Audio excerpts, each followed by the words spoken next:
Argentina, 10 years of heated but friendly debate between colleagues from our region and all around the world. In the 10th editions of this conference series, we have gathered a selected list of keynote speakers that contributed to the development of this event in the past. We are grateful to them for helping us in promoting the research in the foundations of quantum theory in our region. A quite novel task indeed. There is also an extremely interesting list of contributed talks and posters. We are excited to hear that the interest in these research topics did nothing but grow during the last years.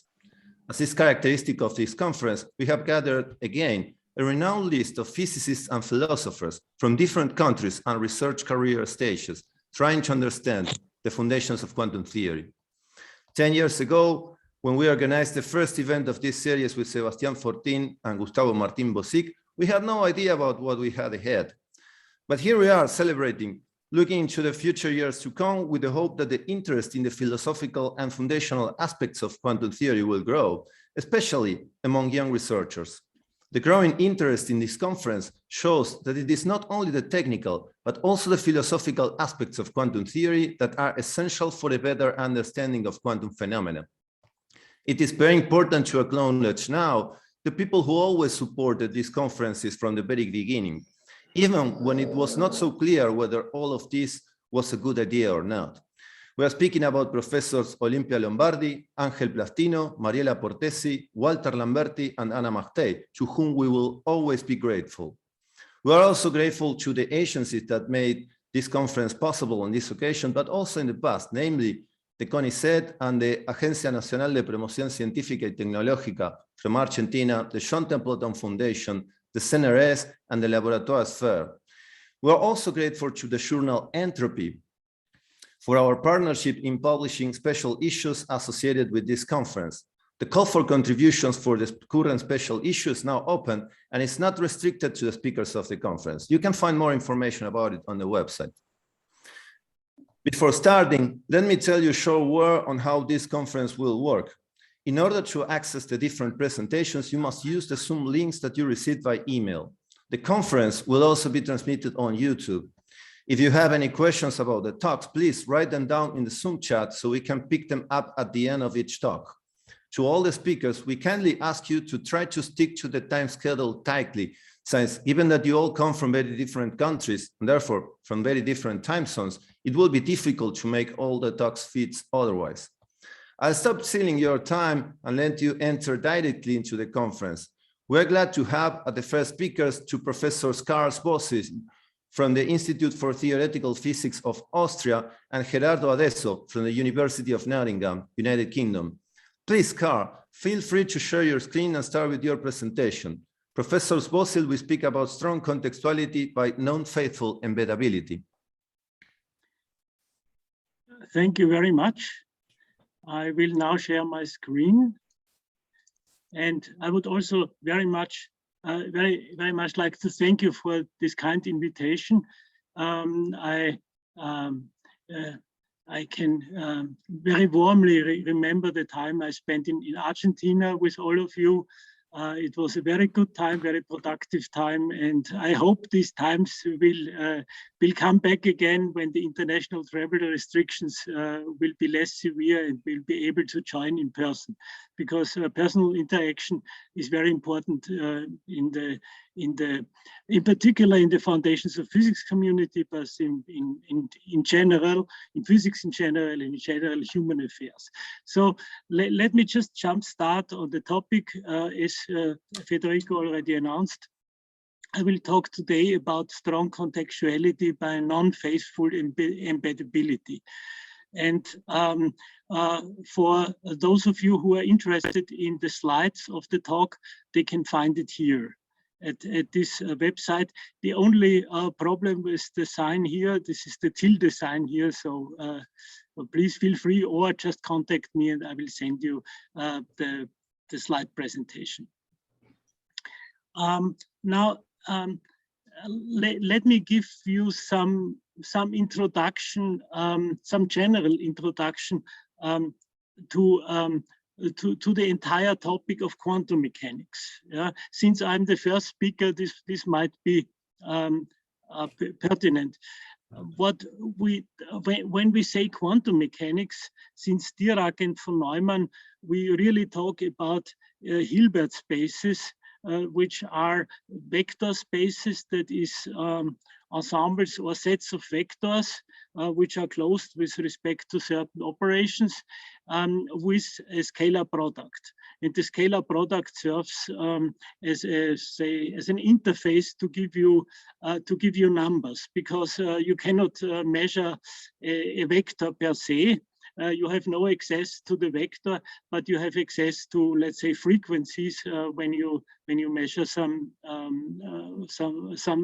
observable with some probability or expectation, and there you need the inner product. And so all we are talking about are entities in Hilbert space. In particular, we are talking about vectors, unit vectors mostly. And then you have maximal observables, which in the sense of the spectral theorem can be understood as contexts. That is everything that can be maximally measured at once. Yeah, and those contexts are in a certain interpretation identified with orthonormal bases in those vector spaces. Whereas so this is quantum mechanics. Whereas in contradistinction, the classical entities are mostly based on Boolean algebras and on set theoretic operations within Boolean algebras, like set theoretic intersection, union, and so on, and so complement, and so on and so forth. So these are very different entities. Yeah. On the one hand, you have probabilities based on vector space entities, and on the other hand, you have probabilities, for instance, based on extreme events that you can then combine by convex combinations to give you the classical probabilities. And it comes as no surprise already from that perspective that you will get totally different predictions out of the vector entities as compared to the classical cases. And let me also say, this sounds a little bit, how should I say, general, but there is a metaphysical conjecture here, or one can call it a working hypothesis, that any measurement in a certain sense, which one can make a little bit more precise, and this is an ongoing debate for a century now, I believe. Any measurement kind of creates or carves out a property, an emerging property that is, if with respect to certain side assumptions which are reasonable, such as non-contextuality. I will explain that probably to you in a second. No, not probably, but I will explain that to you in a second. There cannot be any pre-existent omnipresent properties of those objects relative to the assumptions. Non-contextuality means that the assumption that if you measure a particular observable within one maximal observable set, yeah, one orthonormal basis, you will measure the same value of this particular observable if you take another context. So let's say you have, let's say, an orthonormal basis in 3 dimensions, yeah, and you measure this observable here, and you rotate the context a little bit. So this value, the value of this observable, should remain the same, regardless of whether you rotate it or not. Yeah. So this is the meaning of non-contextuality, and it is very important here that I don't want to sound mystic, yeah, but in a sense you create the observable, yeah, by measuring it in a very precise mathematical sense, yeah, and this, I believe, will revise or make necessary a revision of our notion of the object in general. What is an object? What constitutes an object? Yeah. So see, since I'm the first speaker, I may give some visions, you know, and my vision is that in the long run, in view of quantum mechanics, we will have to revise our notion of what an object is. Yeah, and it will be more, how should I say, it will be more based on the properties we measure alongside it and how we measure it. Yeah, and how we view it. We probably create the object or some physical property in a very precise sense, quantum mechanically, rather than should think of a pre-existing thing. Yeah, and maybe it's quite simple to understand that, because in order to create that, you need not only what you call the particular object in question, but also the environment. Yeah, so you have a compound, an entangled compound between the object and the environment. This is the vision here, that creates the sensual impression of an object. Okay, so so this is my preamble thing, and let's get a little bit more to the to the formal facts of life here, facts of quantum mechanics. I will talk about contextuality here, and contextuality has many meanings, and one of the first people who envisioned that is Bohr and Heisenberg, and I have to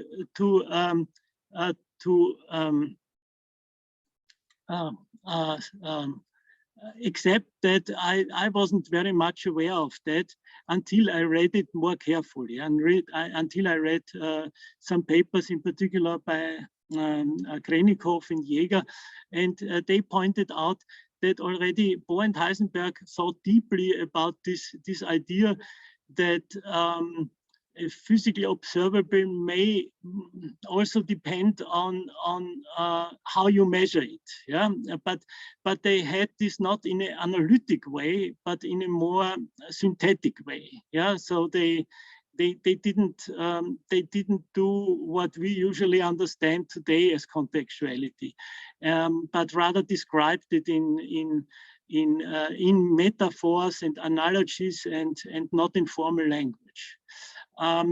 What nowadays is called contextuality consists basically of at least two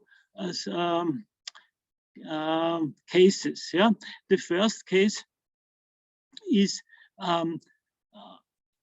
you start with non-classical probability distributions such as the ones suggested by Gleason or Lovac.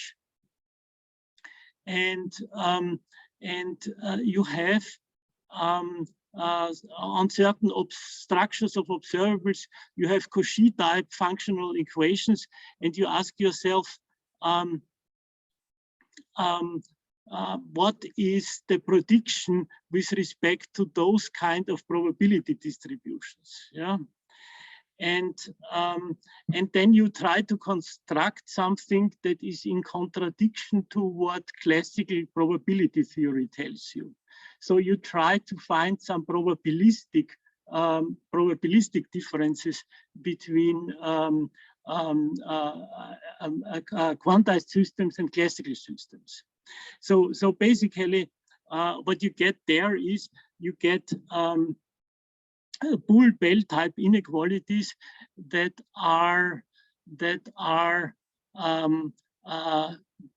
have been discussed by Bell and Froissart. Froissart is a researcher who is seldomly discussed in this context.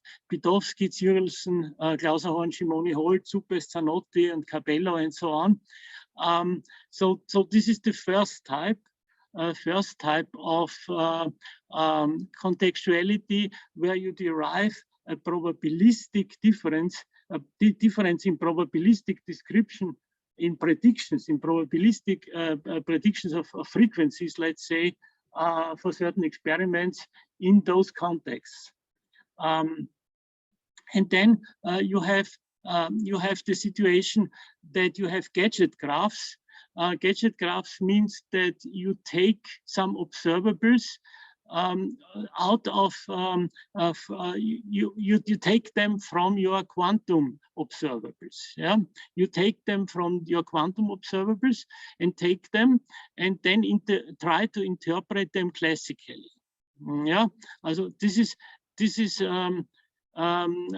similar in spirit to the Bull-Bell type thing, but it's more directed. It's state dependent, and it says, well, I take and compound, let's say, a collection of observables that are intertwined, more or less tightly intertwined.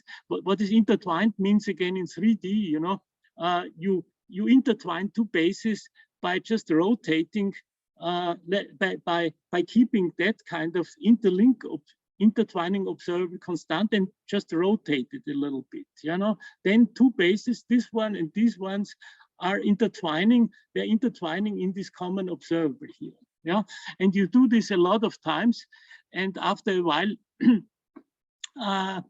you come to a construction that is ingenious construction you invent or probably derived by graph theoretical computations or systematic searches of all graphs that has a certain classical property, because then once you get this structure of quantum observables, you try to force upon them a classical interpretation. Yeah, you say if say a starting point of my graph is, let's say, 1, then the end point of my graph, yeah, has to be 1 as well, has to be the value 1 as well. Yeah, so this is a state-dependent argument, and this is often called Hardy type. Hardy didn't invent that. That's a typical example of Stigler's law of eponymy, but it was actually Quotient and Spec who utilized these, and many people followed them suit. So the idea is you got compounds of quantum observables that you force on which you force a classical interpretation, and you say you have some relational information. If this is true, then this must be true, or this must be false, and so on and so forth. Yeah. So and then you try to do the experiments and try to contradict the classical predictions. Yeah. And if the classical predictions, let's say, if you assume, well, if this is, you prepare a particle in that state and you measure it in another state, and you have in mind, you know, but this is an idealistic argument, you have in mind that all those intermediate, which are counterfactual observables, exist in your mind and also in reality. And if this has a classical interpretation, then the outcome must also always be that way. And you look at the outcome, so you prepare it, yeah, and then you measure it, yeah. And when the measurement is not according to your classical interpretation, then you say, oh, this has to be quantized because it is corroborated, of course not proven, but corroborated by the quantum predictions. And in all the cases we have seen so far, the quantum predictions have not been falsified, to speak with Popper, yeah, but the classical predictions have been falsified. So you assume that this is a good thing, and you call that contextuality, yeah. So these are two types that are based basically on probabilistic arguments, or on arguments that are directly related to a classical value definiteness.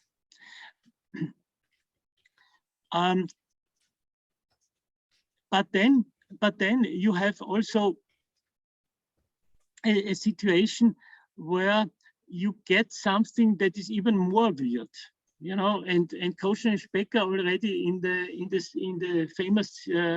famous 67 paper had an example of that, and I will shortly, in a short time, I will show you this example. The idea there is that not only you get probabilistic differences between predictions, classical predictions and quantum predictions, and quantum mechanics is corroborated, but you get a structure of quantum observables that are beyond classical embeddability. Yeah, that is, you get two-valued states, more formally expressed. You get two-valued states that are insufficient to use them to generate a faithful classical embedding into a larger Boolean algebra. In the previous examples, there are many examples. Let's say the examples I mentioned with the true implies false and true implies true graphs or hypergraphs that still can be embedded in a larger Boolean algebra. But you get also graphs or hypergraphs which are totally, where it is totally impossible to embed them in a larger Boolean algebra and at the same time maintain the algebraic relations. So a homomorphic embedding, you cannot do that. Yeah, and the criterion is, the criterion of Quotient Specker, I will show that in a second, is that the set of two-valued states is separating. That is, for any two atoms, you get at least two states where those atoms have different values. Yeah, and of course, you get a very strong form of contextuality, the strongest, possibly the strongest possible form of contextuality, where you don't have any kind of consistent with respect or relative to the assumptions you make, a consistent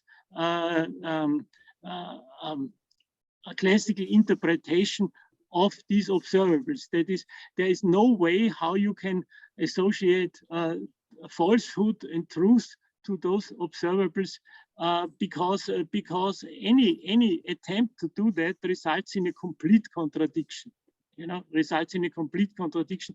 There doesn't, in mathematical terms, there is no two-valued state on such structures. Yeah, no classical two-valued state interpretable as classical truth assignment.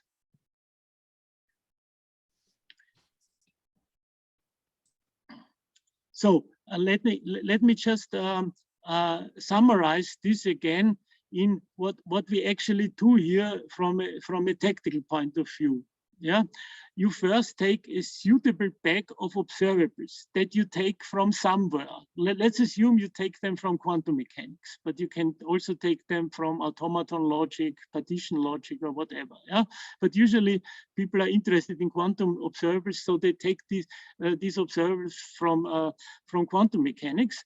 You take them in a bag, you know, and they are somehow connected, you know, intertwining.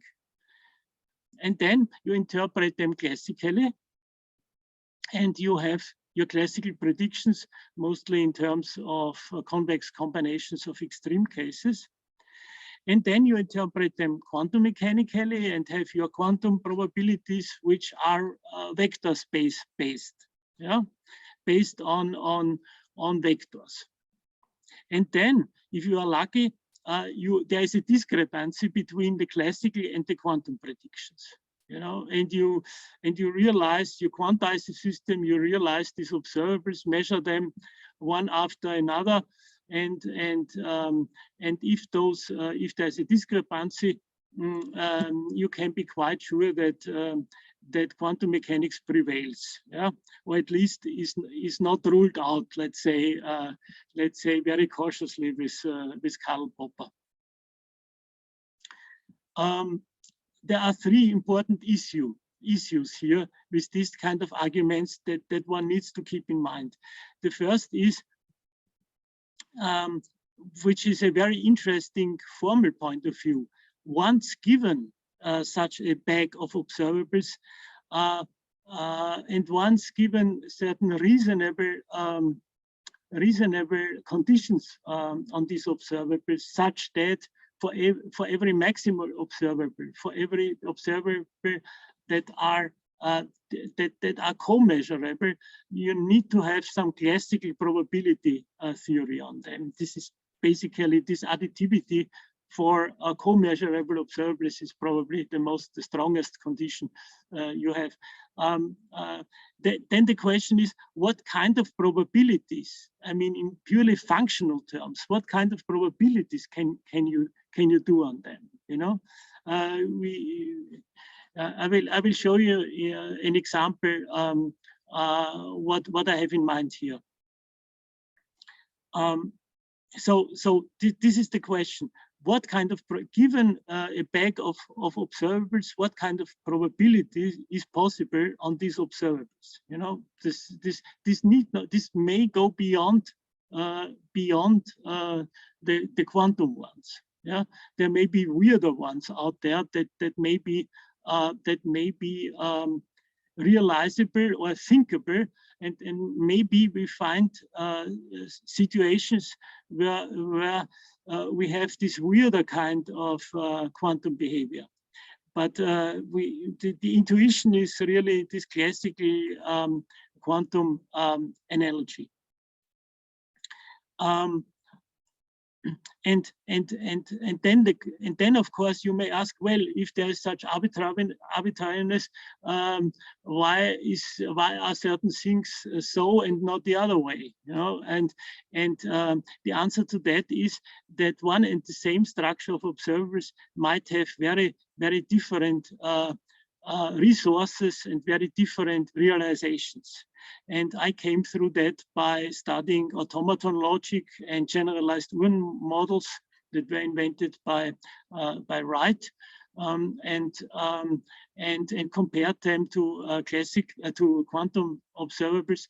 And for finite bags of observables, those are not very different, but they have when you realize them, they have very different probability distributions. So this is a very interesting, fascinating subject on its own. Let me give you some anecdotal example. Let's say this is usually called a pentagon or a pentagram, you know, depending on your preferences. The quantum logic community at first called them the house diagram. This was Kalmbach. Kalmbach called this the house diagram. Just consists of 5 cyclically interlinked, intertwining contexts, and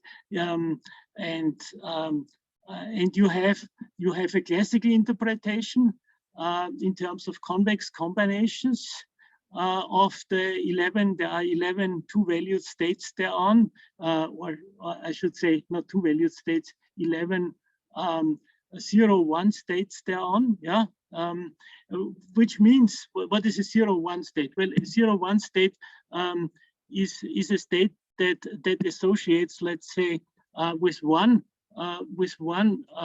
observable in every context a red, and all the other ones should be green. Yeah. So if I associate with A7 red, A6 and A5 should be green, and A8 and A9 should also be green. You know, because there can only be one red on each context. And this is a hypergraph that has been invented by Gricci and others. And then you might take this one, and then we are almost finished, because all that is left. Oh no, sorry. See, I did the wrong thing. That's good. Sometimes mistakes are very important. So this has to be green. This has to be green. And in order to make this consistent, the only way how you can color this is a red. Yeah. So these are. This is just one of the 11 two-valued states that are classically allowed. And in quantum probabilities, of course, these states are realized by vectors, and then you get a Born-type probabilities that have been discussed also, or re-derived with certain assumptions by Gleason, and has also been in a totally different context developed by Lovac. And and then you get another type of probability which associates. I don't have the color here, but let me show now. Let me show them with black. I have to erase that. No, I cannot. For some reason, yeah, here now. So I can make these and these and these and these and these 1/2 probability 1/2, and these ones in the middle probability 0. Yeah, so this is the other exotic one, but maybe there exist more. We just don't know. Yeah, we just don't know. It's an interesting question on its own. Okay.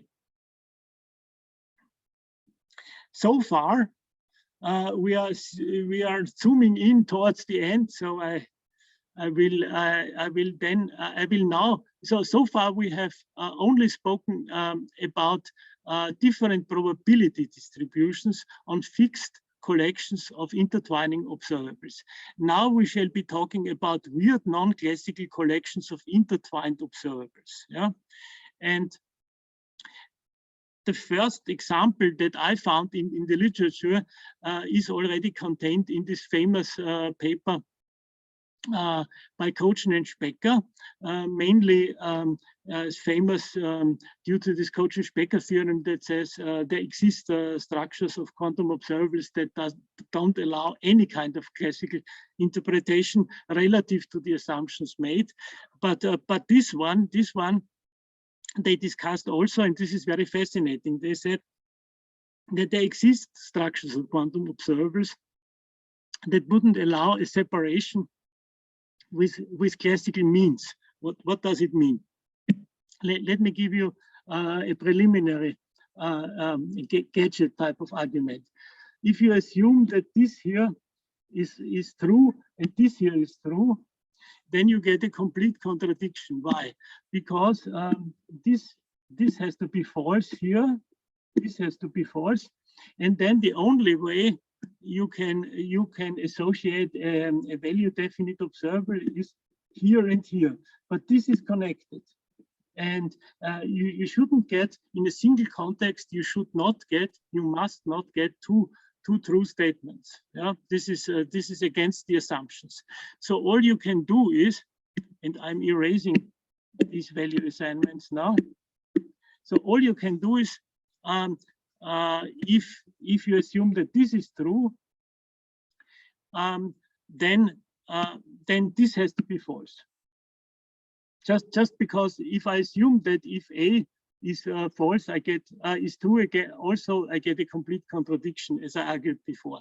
So this has to be true also, and then this has to be true also. This is a meeting point. Yeah, same context.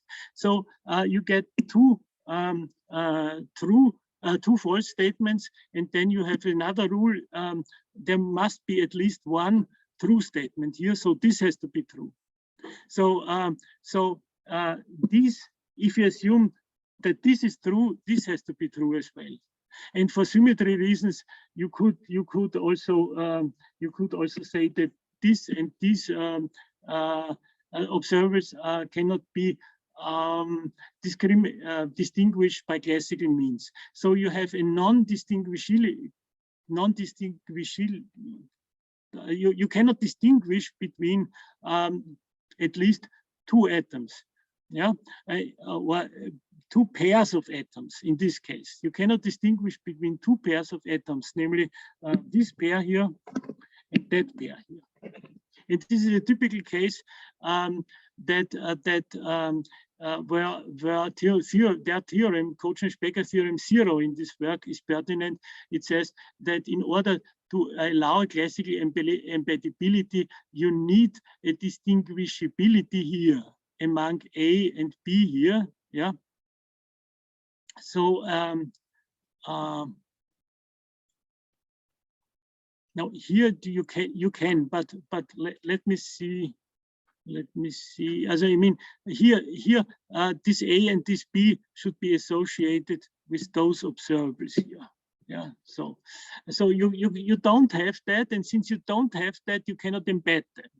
And this is a much more stringent criterion than mere probabilistic differences. Yeah, these are structural algebraic differences beyond probability, and this is why I say, well, these are different examples. This is the original Quotient type, and this is a new one in 4 dimensions, Hardy type things, and this is how I argue that in order to assure that a stronger form of contextuality emerges from non-embeddability in the sense of Quotient-Specker, and there exist many graphs who realize that, and many also in 4 dimensions.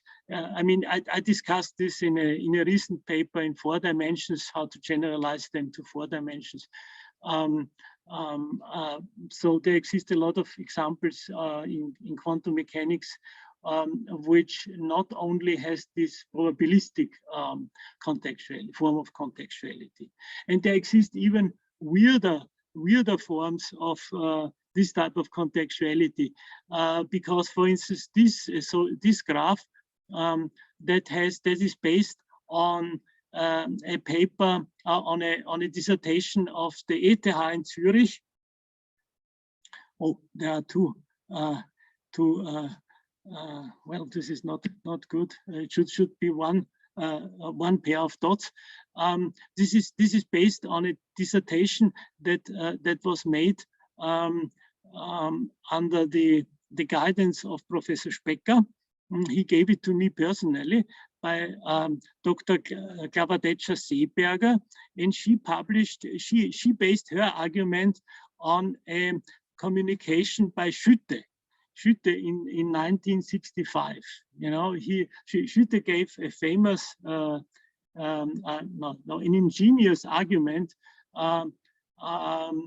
why certain tautologies that are classical tautologies cannot be quantum tautologies. And based on these configurations of observables, Dr. Klavatetscher-Seeberger under supervision of Professor Specker in Zurich developed her dissertation. And based on this configuration, Josef Katlec in Prague proposed this bag of observables here. And this has a funny property that it is what is called non-unital set of 2-valued states.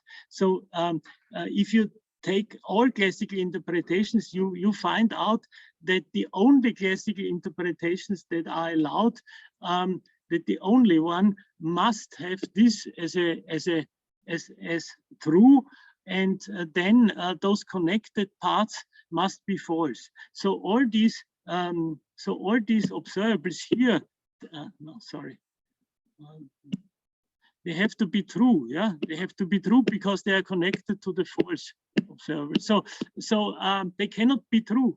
You know, so this is even more absurd, because if you prepare a state in a particle in that state, and you measure that observable, those observable never must happen according to classical predictions. But of course, according to the quantum predictions, and here is a concrete parameterization by Katlec, and according to those predictions, they occur. So you get a complete contradiction already here. And this is and one can prove that, of course, these are all non-classically discernible by classical means. So these are all non-separable, and you cannot create a larger Boolean algebra that embeds all of them. So this is even worse. This is even worse. And then there exist hypergraphs that I don't know if they have a quantum interpretation. I strongly suspect that they have not, but they have interpretation in terms of generalized Urn models of partition logics, which even weirder than that probability. So we are talking about structures of observables that may not occur in quantum mechanics, but in generalized Uhn models that have even weirder properties. That this is a structure that has been proposed by Grigi in 1971 already. He calls it G32,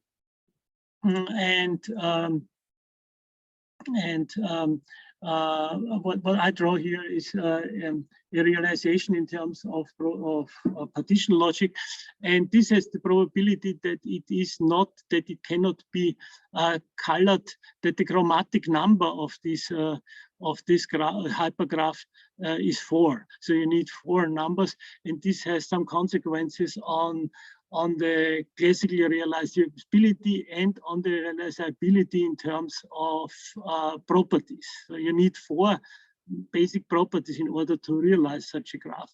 This has been discussed in a recent work by Mohamed Sherakis and myself, and this points towards an even more weirder situation. So basically, what I want to say is, before I thank you for your attention, is that that contextuality has many meanings. Most of the time it is interpreted in terms of probabilistic probabilistic terms, but you can also interpret them in algebraic terms, and this is what I want to stress here. And after that statement, I thank you for your attention, and I'm finishing my talk now. Thanks, Carl. Thanks for this very nice talk. And we have room for questions. So if someone has a question, you can put it on the chat.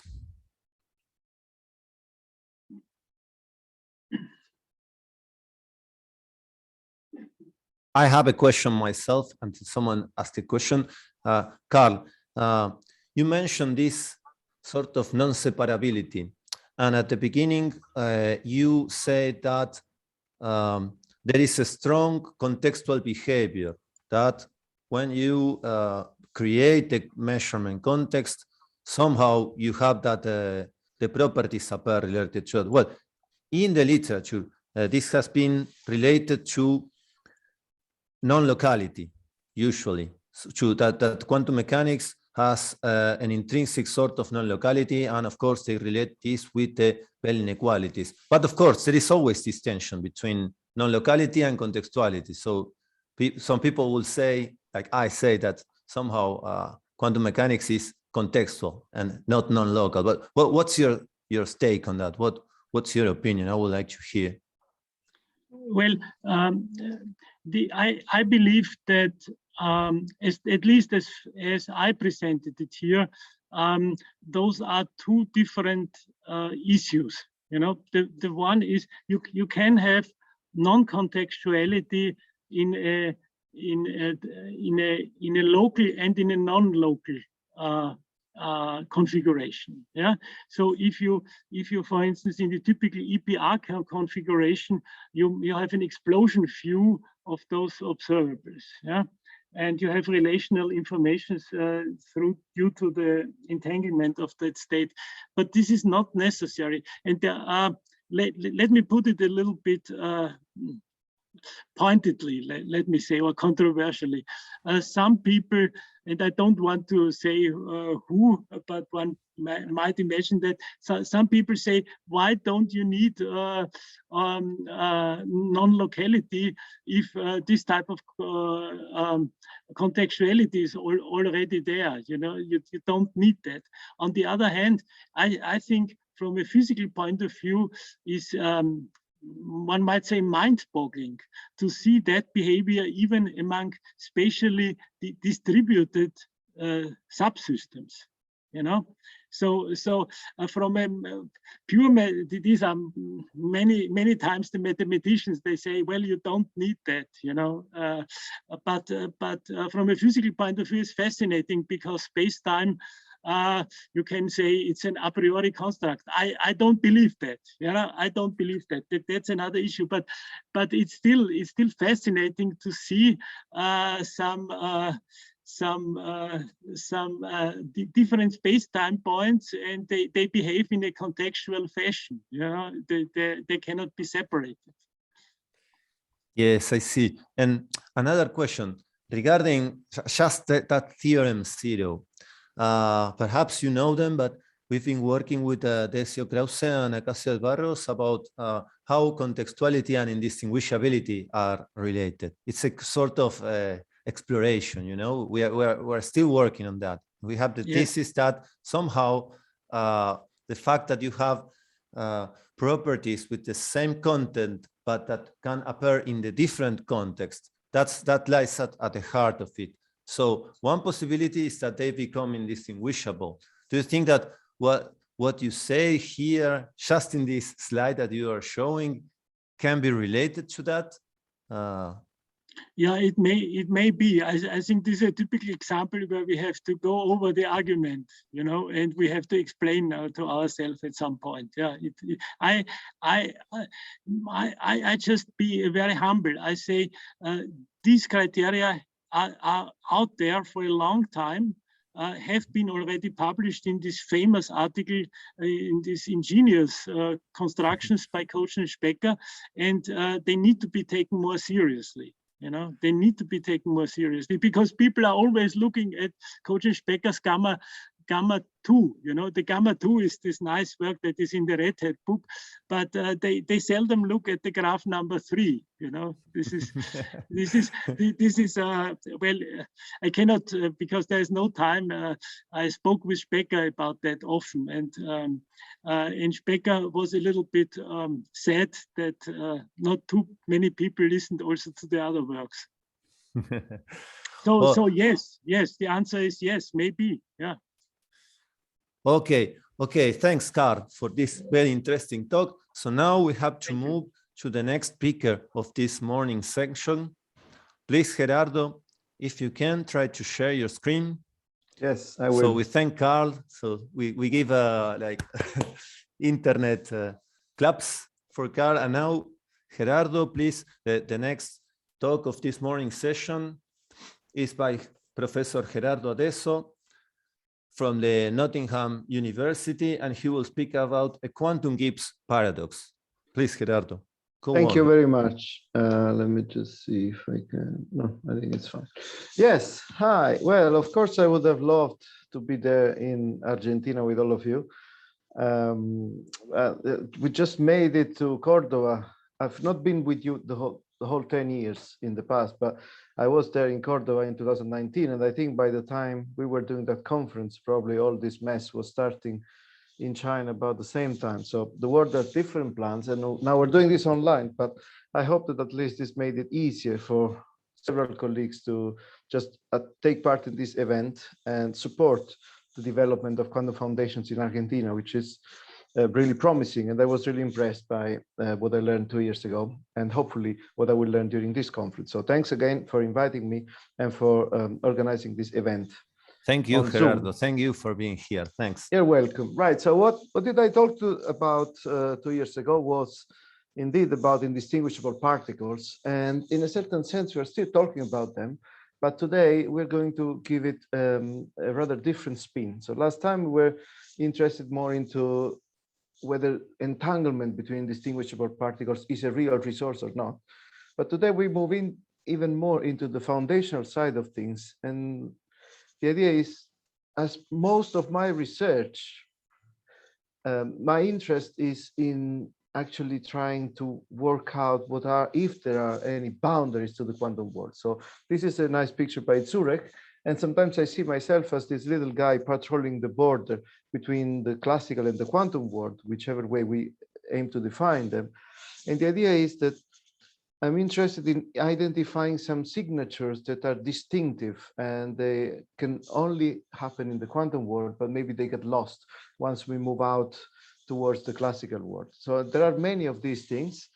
the most famous ones might be superposition, coherence, entanglement, and some of these signatures that are non-localities, you were debating about them, contextuality, and so on. So some of these are uniquely quantum, some others may be features of more general theories, but some others are not replicable in the classical case.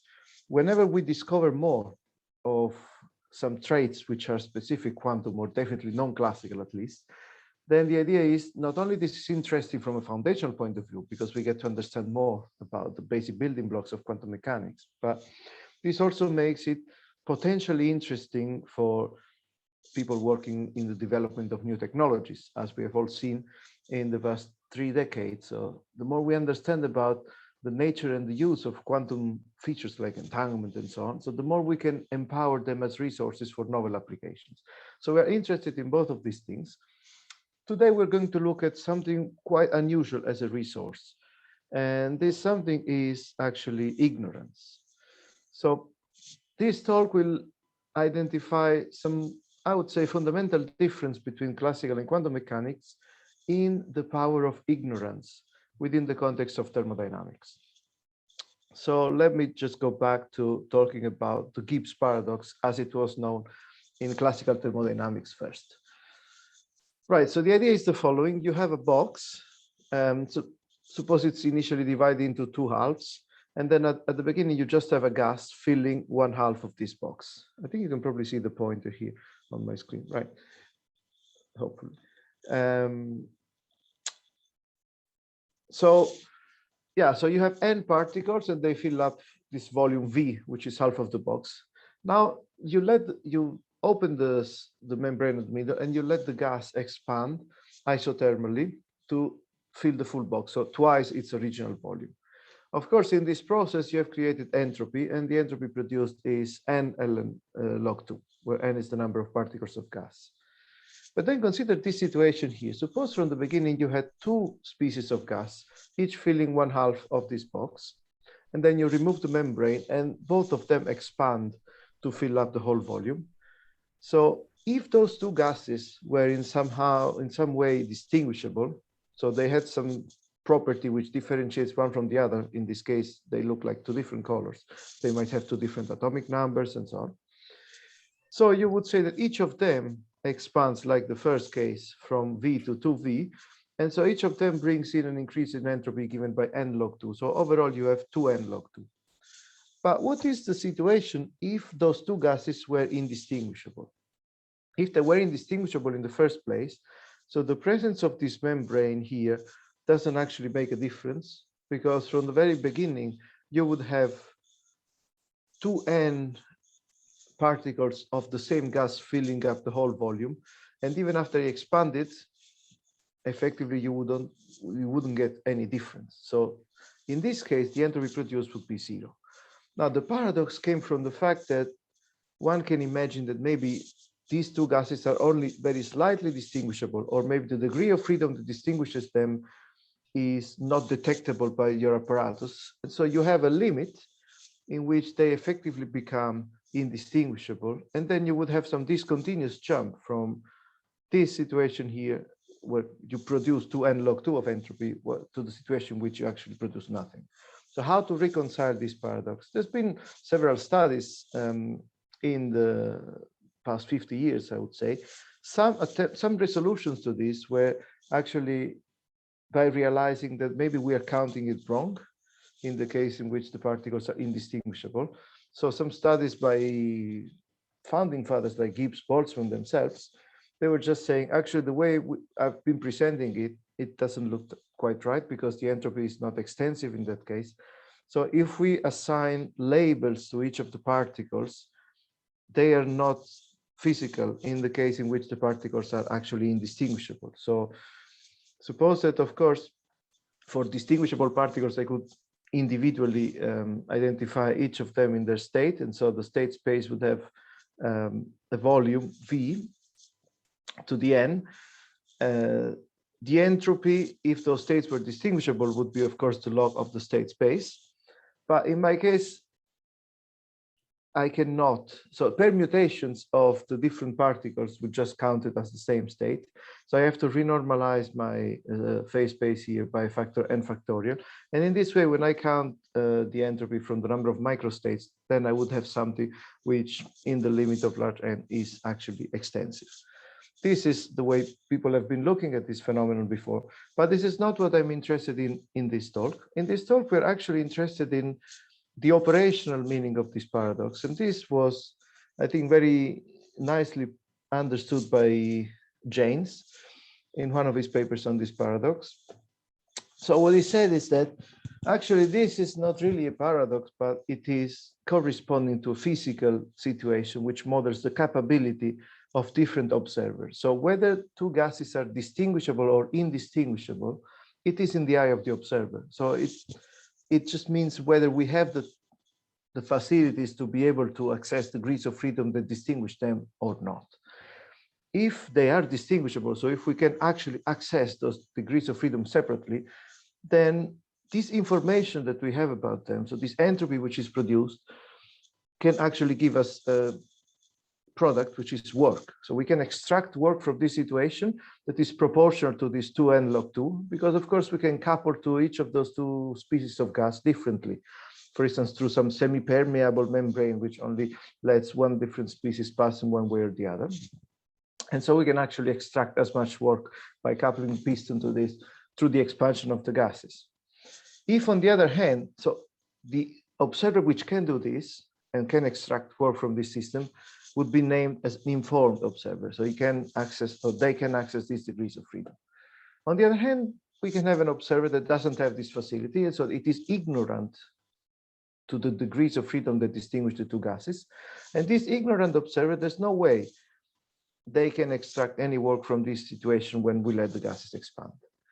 So this difference in entropies is not just something artificial, but it corresponds to the capabilities of different observers when they are approaching and exploiting this particular toy model, which is gases in a box, in order to extract work. So he puts it this way: the amount of useful work we can extract depends on how much subjective information we have about this microstate. So this is not a paradox, but a platitude.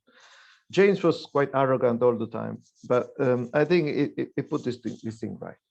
Now, we accept this understanding, but of course we want to go one step beyond, and then we ask, what's going to happen in case we model these gases fully by using quantum mechanics? So in recent years, many of you have been following the developments of the quantum theory of thermodynamics. So many of the fundamental laws of thermodynamics have to be adjusted. And a lot of discovery has been going on in order to understand how to properly take into account processing of resources in thermodynamics by analyzing what is the role of quantum phenomena like coherence and so on. And this has led to, as I said, revisitation of second law into many different second laws, which can be understood from a resource theoretic point of view, has led to novel protocols for work extraction empowered by quantum correlations, has led to novel models and experiments in implementing refrigerators, heat exchangers, thermal machines in general with just one or a bunch of atoms, so in the fully quantum regime. In this case, we are interested in the process of work extraction from gases, which might be indistinguishable or distinguishable depending on the capabilities of observers. So I want to find what are the fundamental limits on work extractable by different observers when we have the situation, so Gibbs mixing of bosonic or fermionic particles. Right, so I think in the talk I will mostly focus on bosons, but most of these things can be adjusted for fermions as well. So the way we develop this is as follows. I'll present a very simple toy model, and then I will show that it actually works by reproducing the results of the classical case, which I've shown earlier. And then we have to come up with a quantum description of the different observers. So being ignorant or informed, it means which operations that observer is allowed or not allowed to do. And then, of course, we look at the results. So is the quantum ignorant observer going to be more powerful than the classical ignorant observer? Yes. but you will see. Okay, so what is the model? Well, as before, we have a box with two sides, and then we ideally divide it in cells. This will map different configurations of the particles in, so it's a discrete grid of configurations. It's d/2 cells in each of the sides. And we start with n particles on each side. In this case, n equals 3. Right, so we make the gases distinguishable. So of course, we have the degree of freedom, which is configuration, where each particle is sitting in each cell of the grid. But then we have an extra degree of freedom, which we might think of as spin, for instance. Just as, if you want, spin 1/2, so they can be up or down once we place them. Important thing is, in this very, I'd say, basic toy model, we are assuming that all cells are degenerate in energy. So if you want, this would correspond to having a Hamiltonian which vanishes. Or you might think of a limit of a non-vanishing Hamiltonian when you have high temperature. So that effectively they're all degenerate in energy. This is fine because we can show it models the ideal gas or reconstructs the classical case. So we assume at the beginning, each of the two halves, the gases which are in there, are thermalized. And then we will see what happens once we let them expand and interact. So the informed observer is one that has access to the spin degrees of freedom. By having access, I mean, he can read them out, he can make measurements on them, but he cannot change the number of particles which are spin up or spin down, because that's conservation law. But they can at least access those degrees of freedom in the measurement. The ignorant observer cannot. So every dynamics that we model from the point of view of the ignorant observer has to be independent of spin. So we have to trace over those degrees of freedom. They can only access the configuration space. Okay, so as I said, is it too naive? What is the question is, can we actually extract work? So can we relate calculation of entropies in this model from actual work extraction? And the answer comes again from recent developments in thermodynamics from a resource theoretic point of view. So in the so-called resource theory of quantum thermodynamics, what the observers are allowed to do are thermal operations, which means you have a system, you can couple it with a thermal reservoir, so you can append as many other systems in thermal state as you want. Then you're allowed to, wait, do I have chance? Oh no. Okay, so you're allowed to do global unitary operations on system and all these additional reservoirs, so like work battery and so on, which have to be conserving the total energy. So energy preserving global unitaries, and then you can trace over the ancillas. All of these, they correspond to a set of quantum channels on your main system, which are called thermal operations. They've been well characterized. So under this framework, you can show that you can extract work from a system by using thermal operations, and this work is upper bounded by the difference in free energy before and after the process. So we will go and calculate difference in entropies there between initial and final states by means of the von Neumann entropies in the quantum case, with the idea that there exists some thermal operation which asymptotically allows you to extract as much work as kBT times that difference of entropy. So I will present results for the entropies, but you rest assured by this framework that there exists, at least in principle, I'm not saying that we can implement it in the lab easily, but there exist operations which give operational meaning to these entropies here, in the same spirit as Jane's in the classical case. Right, so it models the ideal classical gas in a way that I will just show in a moment.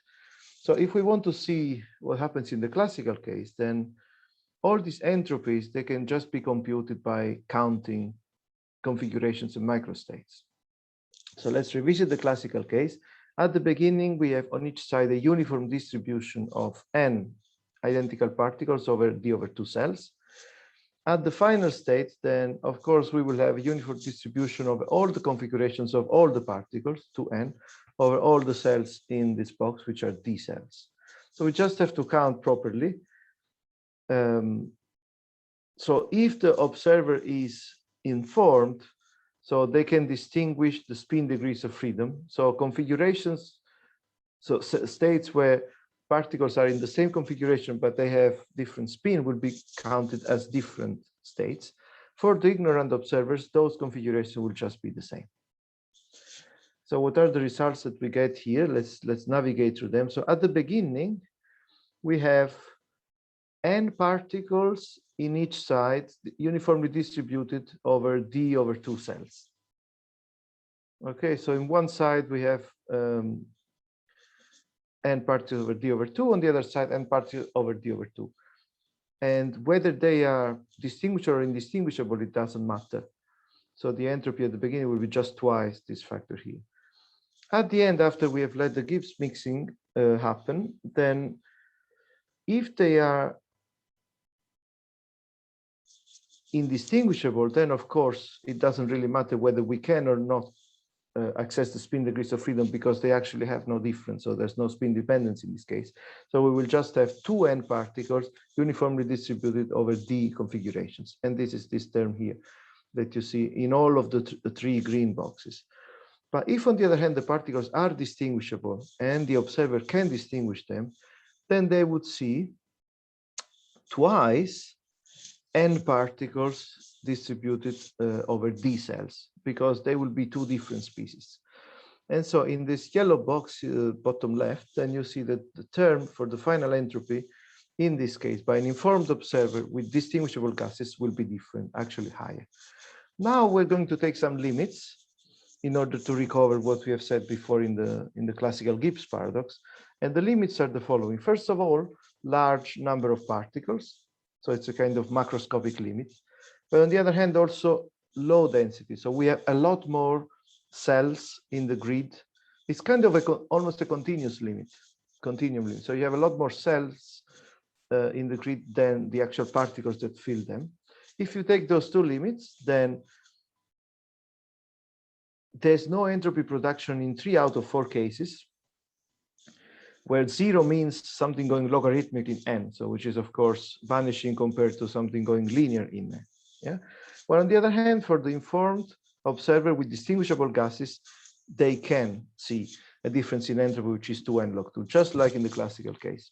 And as I said, so this corresponds to actual abilities to extract work from that system. Right, so now we have to model the quantum case. I still have a bit of time. In the quantum case, I'm not going to cover all of these cases separately, because if the gases are identical, there's nothing you can do. There's no work you can extract, they just mix. And if the observer is informed and the gases are distinguishable, this is also the best you can do. You're not going to improve this, but it's going to be very surprising what happens for an ignorant observer in the quantum case. So this is the case we're going to focus on. Right, so in the quantum case, now I'm going to go through a bit of maths here. We have to model things properly, taking into account the symmetries and the structure of the problem. So what we have here is as follows. The Hilbert space for a single particle is going to be a composition of 2 Hilbert spaces, one for the configuration degree of freedom, so the spatial one, and this one is a d-dimensional Hilbert space if there are d cells. Okay, so we assign basis states depending on which cell our particle sits.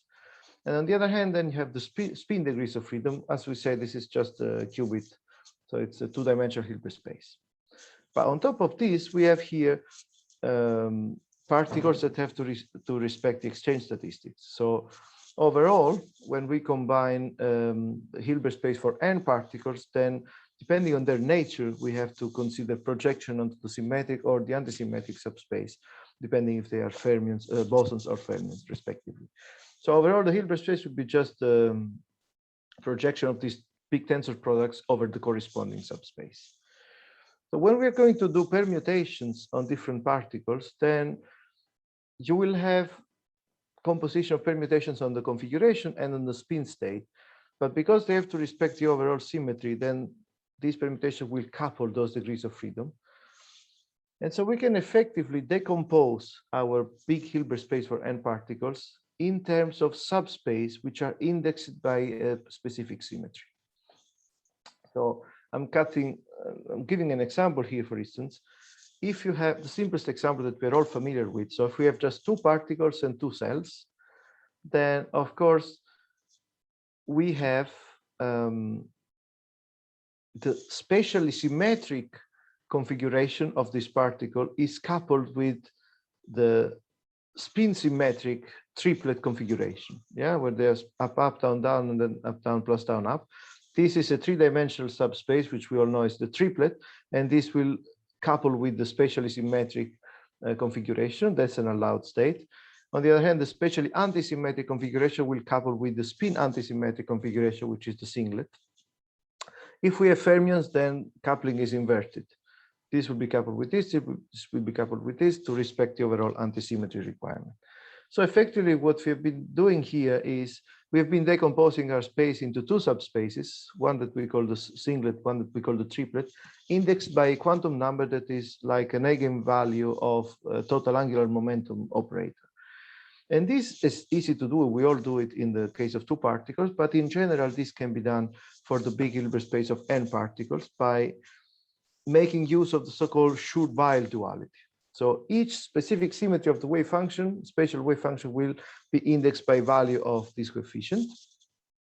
So we can decompose our Hilbert space in this way. We have to apply this thing twice. So once we apply and then we decompose into spatial and spin permutations configurations, then we apply it again to the spin case, which is by itself also an angular momentum, and then we get the following decomposition. So our Hilbert space for n particles can be decomposed into subspaces indexed by J, where this term Hx would correspond to irreducible representations of the unitary group of dimension D, and the other HS subspace would correspond to irreducible representations of U2. Right, this looks very good because we have effectively in this way explicitly decoupled within each subspace with a given J, we have decoupled the spatial and the spin degrees of freedom.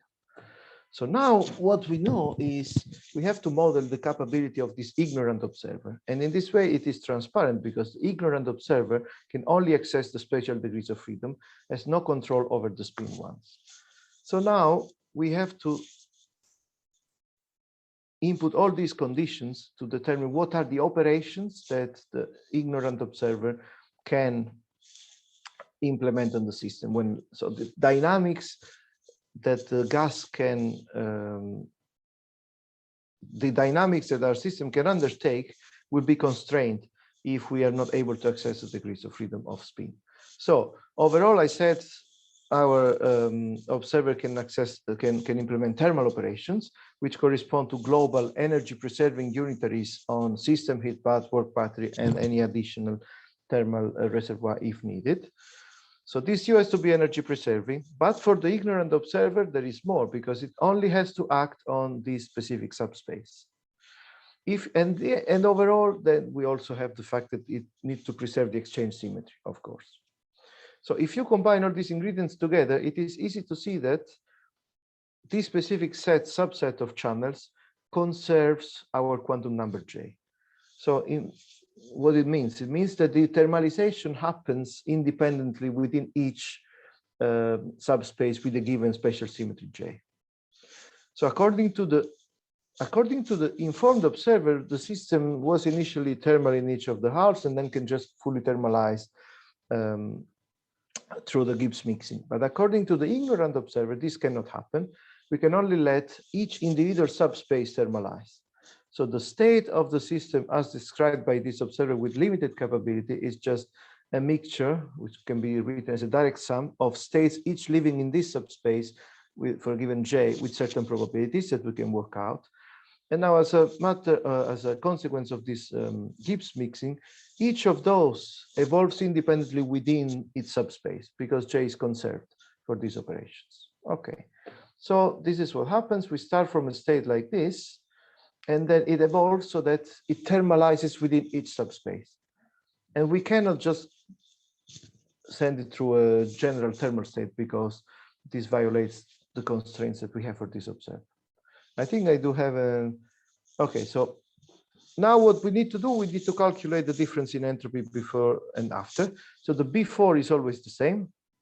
As we said, in the end, the state has evolved into this mixture of local maximally mixed states. So the entropy at the end is just given by sum over j, pj, ln of dj, where dj are the dimensions of each of those subspaces, and pj's can be computed from composition of angular momentum. So effectively, we are treating groups of spins on one side and groups of spins on the other side as two large spins.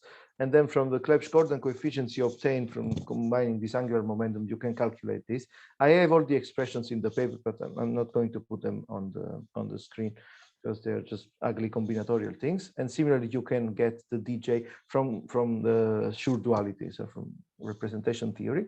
We have all these formulas. We can just analyze them now in useful limits. So first of all, this quantity, it cannot exceed the entropy difference for the informed observer, which was equal in the classical and the quantum case and was just given by this. That's the best that they can do. But interestingly, this can be larger than the corresponding classical ignorant observer's case. And as I said, this is not just, calculating stuff from number theory, but it will translate into a work extraction that on average is given by kBt times this entropy difference. On average, why I say on average? Because of course there exists some thermal operation subject to these constraints, which extracts given amount of work within each subspace with a fixed J. Then overall, the average work that can be extracted, we can calculate by mediating over this with this probability. So of course, we have that there is this fluctuating quantity. So work in this case is a fluctuating quantity, but on average will correspond to this physical entropy production. Now, this is also, I don't know if I have it here later, so I also comment on whether not just, okay, the average work is maybe that, but is it feasible that we can actually extract this in practice? And the answer is yes, because you will see that the fluctuations around the mean are negligible. So effectively, there's not too much variation between these different subspaces in the amount of work that we can actually extract. So it is probabilistic, but it almost is deterministic in this case. We will see in a moment.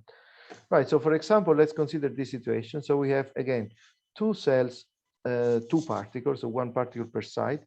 And then we're going to write the initial state where we have one spin up at the left side and one spin down at the downside. You can manipulate this state, and it just becomes a superposition of this form. So you will have here effectively one state that belongs to the j = 1 subspace, if you want the triplet one. And then you have here the singlet state.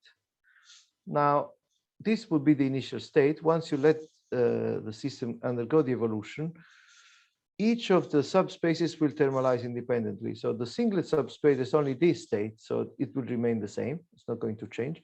On the other hand, the state in the j = 1 subspace will evolve towards a mixture, a uniform mixture of all the three basis states in this subspace. So at the end, the entropy production would be, because there are three here, so it would be 1/2 ln of 3 plus nothing here.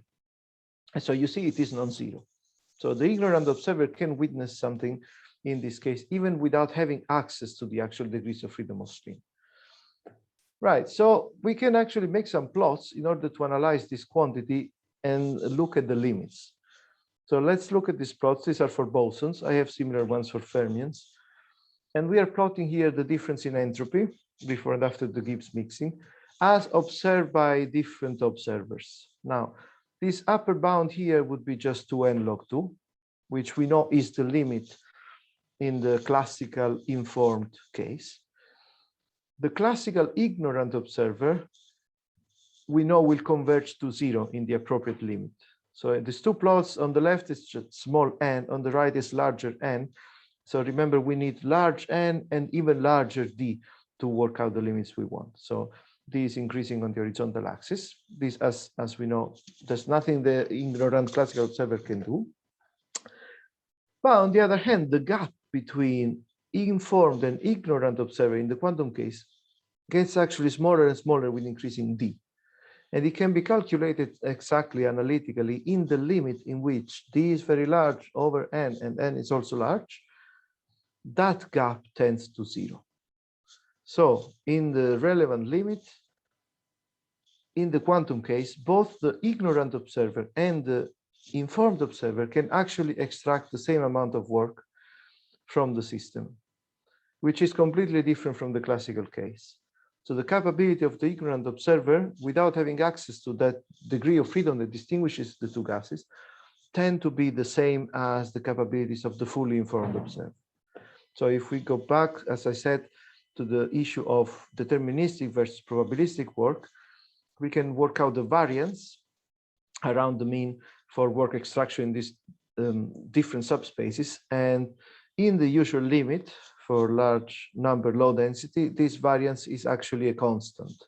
So it is negligible compared with the mean that scales with n. So I can go back to the original table, I can fill it in now.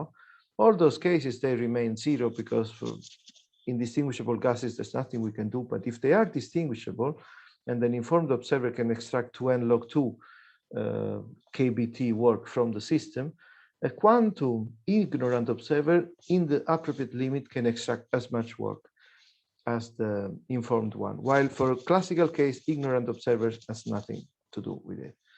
So interestingly enough, that's very puzzling because the maximum difference between classical and quantum thermodynamics in this specific phenomenon appears in a macroscopic limit, where you would think that maybe the world would just become classically, but it's actually not the case. So if I have time, I think I probably just a couple of minutes to try and explain why this thing yes, is Gerardo, working. please go on. Please go Yeah. on, and then you will have some. Okay, yeah, I don't want to take time off questions, but no, it's fine, fine. Okay, let's see. Right, so we have said, let us focus on this low density limit. So there are a lot of cells, most of them will be empty. So there's almost no, at most you would think that there's one particle per cell, yeah?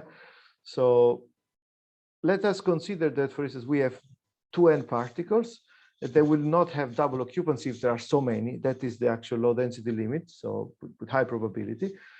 And so we will just consider configurations which are corresponding to, say, the first, we just give labels to the cells. So the first 2n cells will be the occupied ones, and all the others will be empty.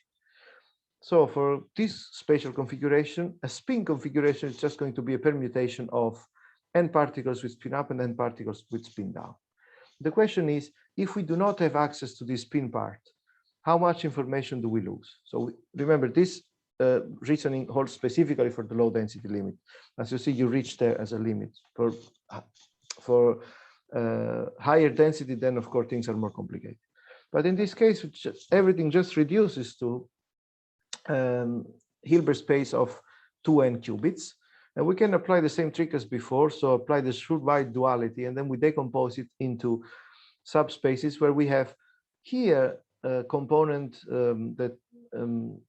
that runs over the reducer representations of the special unitary group dimension 2. And that this will be for the spatial part. And then on the other hand, you just have the other subspace, which is the reducible representations of the of the SN and all possible permutations of the cells.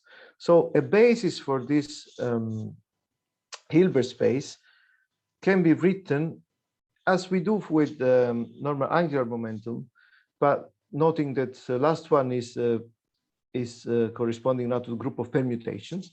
So a basis for this decomposed space can be written in terms of the Schur basis, in terms of three quantum number J and P. So J would be again corresponding to the spatial symmetry. M would be like an eigenvalue of the total Z component of the spin, and P would correspond to the permutations. But now the idea is, if you are ignorant, then you do not have access to M, to the M part. So you cannot operate on one of these subspaces. But the point is, if you ignore M, you have nothing to lose because M was fixed anyway. It's just the difference between number of particles up and number of particles down, which, as we said, was conserved. So you cannot change this, even if we have access to spin degrees of freedom. So once you decompose things in this way for the low density limit, you realize that all the basis states in this Schur basis can be distinguished by the ignorant observer, even if you do not have any access to the spin itself. And you can come up with examples, for instance. So for two particles, then there are two distinguishable states. This will be again singlet, like this symmetric and antisymmetric state. singlet and triplet, perfectly distinguishable without having to actually measure the spin. And this you can do by sending them through a kind of beam splitter, as I will say in a moment. For for 3 particles, so n equal 3, then the idea is states in the Schur basis are perfectly distinguishable without accessing the spin component. Maybe states in the original configuration spaces will be a lot more complicated, but there exists a basis in which they are all distinguishable without having to access that. And so for this reason, in this limit, you do not lose any information by not having access to the spin degrees of freedom. So what I wanted to say first, that the analogy in quantum optics is as follows. Suppose you have 2 photons, and then you want to distinguish whether they have the same or different polarization, but you only have a non-polarizing beam splitter and photon counters. Both of these things would correspond to capabilities of an ignorant observer with respect to the polarization. But actually, if you send them through, then you will know that if you only get the 2 particles at one side or 2 particles at the other side, then at the beginning they had the same polarization. Or if you just get the other configuration here, so you will, so 1, 1, 1, 1. So then you know that they had different polarization in the first place. And so it is possible to distinguish these cases without having to have apparatus which are sensitive to that particular degrees of freedom. And the situation with the gases is exactly the same in the low density limit. Right, so there've been, I think this is it. So there've been other works recently about thermodynamics with identical particles, which are interesting to look if you want. But just to summarize, in the quantum mechanics, there is some relational spin information that you can imprint upon degrees of freedom which are observable. But you can distinguish superpositions of configurations which are classically indistinguishable, even if you have not any access to that particular degree of freedom. I try to explain very quickly at the end why this works. So in the most extreme macroscopic case, in the low density, you can get as much from an ignorant observer as from an informed one. And this is our version of a fully quantum Gibbs paradox. And interestingly enough, so you cannot say that classical thermodynamics emerges in the thermodynamic or macroscopic limit, because actually there you have the maximum divergence between the 2 cases. So we can look at variations of this with more realistic models, and actually how to implement the operation that extract work in practice. This may be very complicated because it means that your ignorant observer needs to rotate the system in the Schur basis in order to extract the information that they want. But to implement the Schur transform is of the same complexity as the quantum Fourier transform, which enters, say, in Shor's algorithm. So it might be that actually realizing this might be as complex as implementing universal quantum computing. So we have not come up with some simple way to actually implement in the lab this work extraction from an ignorant observer, but we are working on finding approximate ways to still do better than the classical case, even though we cannot reach the optimum one. I think that's it. Paper appeared a few months ago in Nature Communications, and this was done with 2 indistinguishable Benjamins, like last time. So Morris and Yadin, they are now distinguished. They work in different places, but at the time they were both in Nottingham. Thank you. Okay. Thanks, Gerardo, for this great talk. So now we open the space for some questions. There is some time for a question. Does anybody in the audience? Sebastian 14 has a question. Please, Sebastian, go on. Hello. Hi. Thank you, Gerardo, for the very interesting talk. I have a conceptual question. I want to know what do you think about the possibility to think that the description of the ignorant observer can be considered as a gross description of the fine description of the informer observer. This is a possibility, or they are fully incompatible? No, I think that's fine, because if you see here, what we need, it is definitely that. So it depends where you put this fine graining. Yeah. So once we had written all the states in this way, let me see. Yeah. So in general, in principle, you can have all states of this Hilbert space, but the problem is the ignorant observer does not have access to one part of it, so it has to trace over those degrees of freedom, and so only has access to a limited set of operations that conserve this constraint, and will describe the dynamics with a limited set of states which are confined within that subspace. So it is, in a sense, as you say, you are neglecting some degrees of freedom. So it is like a coarse-grained version of what the informed observer can do, which is only constrained by having to use thermal operations and the exchange symmetry. It does not have this additional requirement. Of course, in this case, we only have spatial and spin. You might think of some more complex situation where you have several degrees of freedom, and maybe you can do this progressive coarse graining, as you say, by having observers with different intermediate capabilities. They can distinguish some of them, but not all of them. And it would be interesting to see whether we have a hierarchy of possibilities and whether this is very special in this case, or whether they all converge, even when you have more degrees of freedom, whether they all converge to the full fine graining capabilities once you limit the access to degrees of freedom. I don't know if this answers your question. Yes. Thank you very much. Thanks. Okay, so we now thank again Professor Gerardo Adesso, and we take a short break until 10:30. We will stay here, but you can go for a coffee now, and then we come back exactly at 10:30 for Johan Marton's talk. Johan, Thank if you you very are much. there, and I will try to wait. I have to unshare. Yes, I'm here. going live on YouTube, and we will edit, of course, the talks by the end of the conference and separate them in slots and then put it on the website. So it's very nice to have you here. So people that couldn't attend, they can, or someone who didn't understand the detail, he can just look at it and then perhaps ask you by email. So, well, let's start now with the second part of this morning session. We are grateful to have Professor Johan Marton from the Stefan Meyer Institute from Vienna. So please, Johan, go on. Thank you so much. So it's a pleasure to be at least online in this meeting. So that's a 10th conference on quantum foundations, taking place in Buenos Aires. Unfortunately, I cannot be there. It's we are in a full lockdown in Austria, and so I want to give you some information about our experiment in Gran Sasso. You can see my pointer here. Yes, perfectly. Okay, so here you see the surrounding of our experiment in Gran Sasso. And okay, so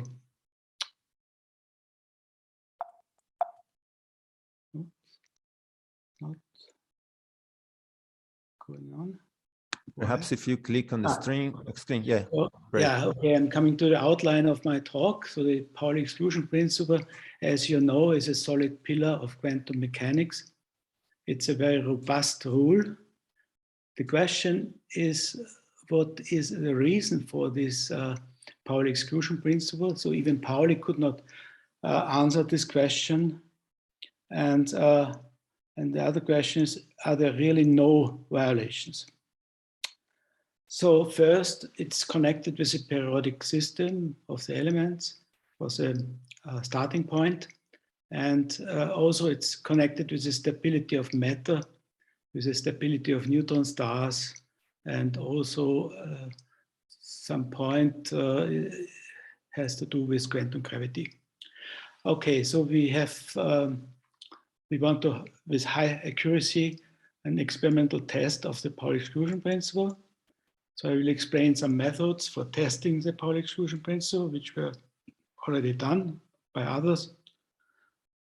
And recent improvements of our experimental apparatus I will show, and results obtained so far. And then I will summarize and give a brief outlook. Okay, so here you see the collaboration of the VIP2 experiment. Mainly the participants are coming from Italy, some from Austria, France, Germany, Romania, and Switzerland.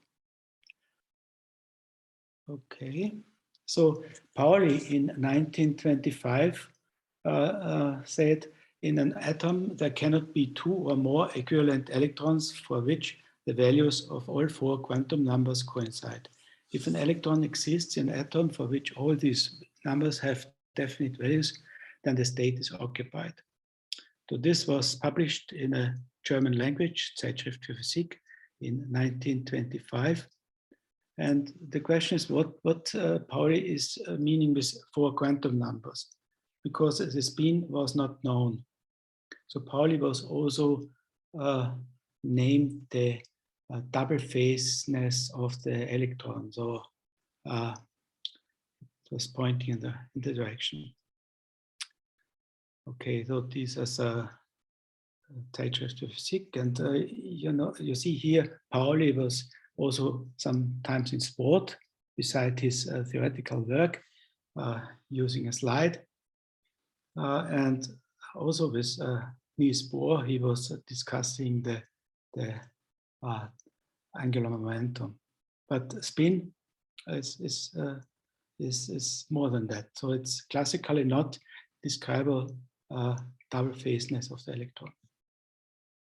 Okay, so the Pauli exclusion principle is intrinsically connected with the spin.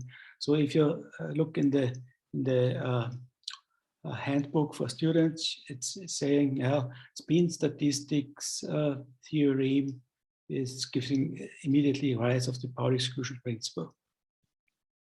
Okay, so in Ralph Kronig was a student of Pauli. He suggested that electrons have spin. Funny, in the same year as Pauli formulated the Pauli exclusion principle. And Pauli was not so impressed by this idea and said it's indeed a not very clever idea. It's a very clever idea, but has nothing to do with reality. So Pauli actually changed his mind afterwards, but our knowledge today is that we have only bosons and fermions. So the symmetric states are related to bosons and the antisymmetric states to fermions. So here you can only one particle per quantum state. And these two bosons and fermions obey to different statistics, as you know. So the real discovery of the spin was done by Gauss-Schmidt and Uhlenbeck. Unfortunately, they did not get the Nobel Prize. That's an interesting fact. And okay, our knowledge today is we have only bosons and fermions. And both sides are very interesting. So fermions are leptons, quarks, baryons. They belong to the class of fermions, and bosons are carrier of bosons and carrier bosons, so W's and Z, and mesons, so two quark states. Okay, so the general principle of quantum theory do not require that all particles are either bosons or fermions. The restriction comes from a postulate by Messier. And so then the bosons and fermions are separated. And there were several attempts to violate the spin statistics. There were attempts like parastatistics, so was leading to a large effect. This was ruled out. Then Ignatieff and Kuzmin so gave negative squared norm states and so on, the Quotient theory, space-like commutativity phase, and so on. So every problem is weak points. So, and the test of the Pauli exclusion principle also is leading to negative results, and that's why we are pretty sure that it's a fundamental rule of nature. So all the proofs are negative proofs. So no single experiment could provide a positive signal of a Pauli exclusion principle violation. It's, by the way, it's the same like in the CPT case. So in the combined symmetry CPT, also up to now, there's no violation. And actually also this CPT theorem is going back to Pauli. Okay, so Pauli wrote this famous paper in 1940. It was published, The Connection Between Spin and Statistics. And it had about 200 citations, which is not very many citations for this important paper. But at that time, it was not so popularized. Today, there would be maybe thousands. So also it was discussed what Pauli principle has to do with the stability of matter. It was, for instance, review of modern physics. And also Dyson, he investigated the case. So without the Pauli principle, we show that not only individual atoms, but matter and bulk could collapse into a condensed high-density phase. The assembly of any two macroscopic objects would release energy comparable to that of an atomic bomb. So it was realized that it's, from the very fundamental point, the Pauli exclusion principle is also responsible for the stability of matter. Okay, coming back to models violating the Pauli exclusion principle, I only want to point to these models by Ignatieff and Kuzmin. They were introducing Pauli violation with a factor of beta. So there's two state is forbidden, and then you get the probability for Pauli exclusion principle violation with beta square half, which is commonly used in the literature. Okay. And okay, so several proofs exist in the context of quantum field theory, which differ in clarity and the quality of physical insight. So I want to show this proof by Lüders and Tumino. They laid out a very clean set of assumptions in their proof in 1958. So, and especially interesting is the relation to the Lorentz violation, or Lorentz coming to the Lorentz group. So because this Lorentz violation is also searched for in many experiments now, even with antimatter and so on. And but up to now, there's no positive signal for that. But you see here the assumptions they included, and maybe the best candidate would be a violation of the Lorentz symmetry. Okay, so Messier Greenberg set up a super selection rule. So in a closed quantum system, you can't expect that it will change from the initial state to the final state with a Pauli exclusion principle. So you have to, according to Messier Greenberg, you have to use open quantum systems. So you have to introduce some new fermions to test the Pauli exclusion principle. Okay, so I wanted only to show that the proof of the Pauli exclusion principle in theory is not simple, already pointed out by Pauli himself, and the experimental tests of the validity limits of the Pauli exclusion principle are complicated and based on different assumptions for specific systems. Okay, so experimental tests, there is a broad variety of tests. So it was tested in atomic transition. That is also the region where our experiment is sitting.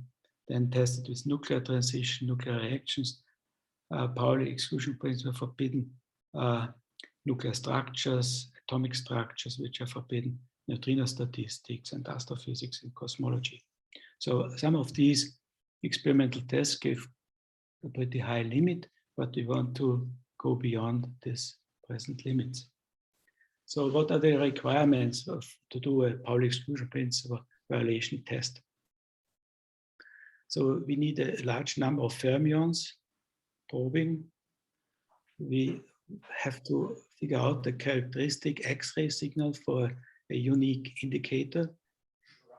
We have to use in the experiment very good energy resolution and a high efficient X-ray detection. It's clear because the effect, if it is there, then it's very small, and also low background. Also, like also all the low counting experiments, it's done in a low background environment. So, for instance, underground lab like Kansasto. Okay, so here you see some beta square half limits obtained with atomic transitions. So the first one was by Goldhaber and Scharf. Goldhaber is 5, was leading to a limit 10 to minus 2. At that time, it was not clear if the beta decay is normal electron decay or can be something special and violating the Pauli exclusion principle. And then there were other experiments. So the prototype of our type of experiment was done by Rambeck and Snow, and leading already to a limit of in the order of 10 to minus 26. Okay, so this was the first experiment by Goldhaber and Scharf Goldhaber, and can be also interpreted with a Pauli exclusion principle test. So Rambeck-Snow had a very simple arrangement. So there's a copper strip, an X-ray detector, and the current running through the copper strip. And so usually the current is running through the conduction band, but there's also interaction with the atoms in the copper and can lead to X-ray emission. And they were using a rather simple X-ray detector. So having an energy resolution of about 1 kilo electron volt at interesting energy of 8 kilo electron volt. So we wanted to do it better. So our principle is seen here. So the allowed transition to P to 1s, so K alpha transition in copper. So there would be an empty place for the transition for the electron, and then making a normal transition. Or the 1s state is fully occupied, then it's forbidden by the Pauli exclusion principle. And this energy, the transition energy, is quite different. So the energy shift, if Pauli exclusion principle violating decay occurs, is about 300 electron volt, which is resolvable by modern X-ray spectroscopy. So we are sitting around 8 kilo electron volt with our energy. And you see here, that's a normal transition in copper, K alpha. And so we are looking for this kind of signal here, which is shifted by about 300 electron volt. So how we are doing this? So the first experiment we did with charge coupled devices as X-ray detectors. I have to say this, we have a big experience with X-ray detection systems, especially with 4-pi X-ray detection systems, because we use them also to study exotic atoms in Frascati at the Daphne electron-positron collider. And so we have to use a 4-pi geometry not to lose any solid angle. So you see here the effective area of the detectors we are using. So with STTs, we have a single detector has 100 square millimeters, but we're using 4-pi geometry of silicon drift detector, so that we are covering maybe more than 50% of the solid angle. And the energy resolution is around 150 electron volt at 6 kV, and at a region of interest, maybe 180 electron volt, which is a factor of 10 better than in the experiment by Rambeck and Snow. But we have also a timing performance of the silicon drift detectors. That means we can even use active shielding by some plastic scintillators surrounding the target. Okay, so we have here used for the first experiment with the CCTs a copper cylindrical foil surrounded by 16 charge-coupled devices, and these were sitting inside a vacuum chamber because detectors and CCTs have to be cooled to 170 Kelvin by a cryogenic system, and then we had a readout system. And after about 2 years of running, we got a limit beta square half. Upper limit beta square half is smaller than 4.7 times 10 to minus 29. So already maybe 3 orders of magnitude improvement compared to Rambeck's Snow experiment. Okay, so in the 2, we're using silicon drift detectors, though they have a higher resolution. So at 8 kilo electron volt, about 180, 90 electron volt, and they have timing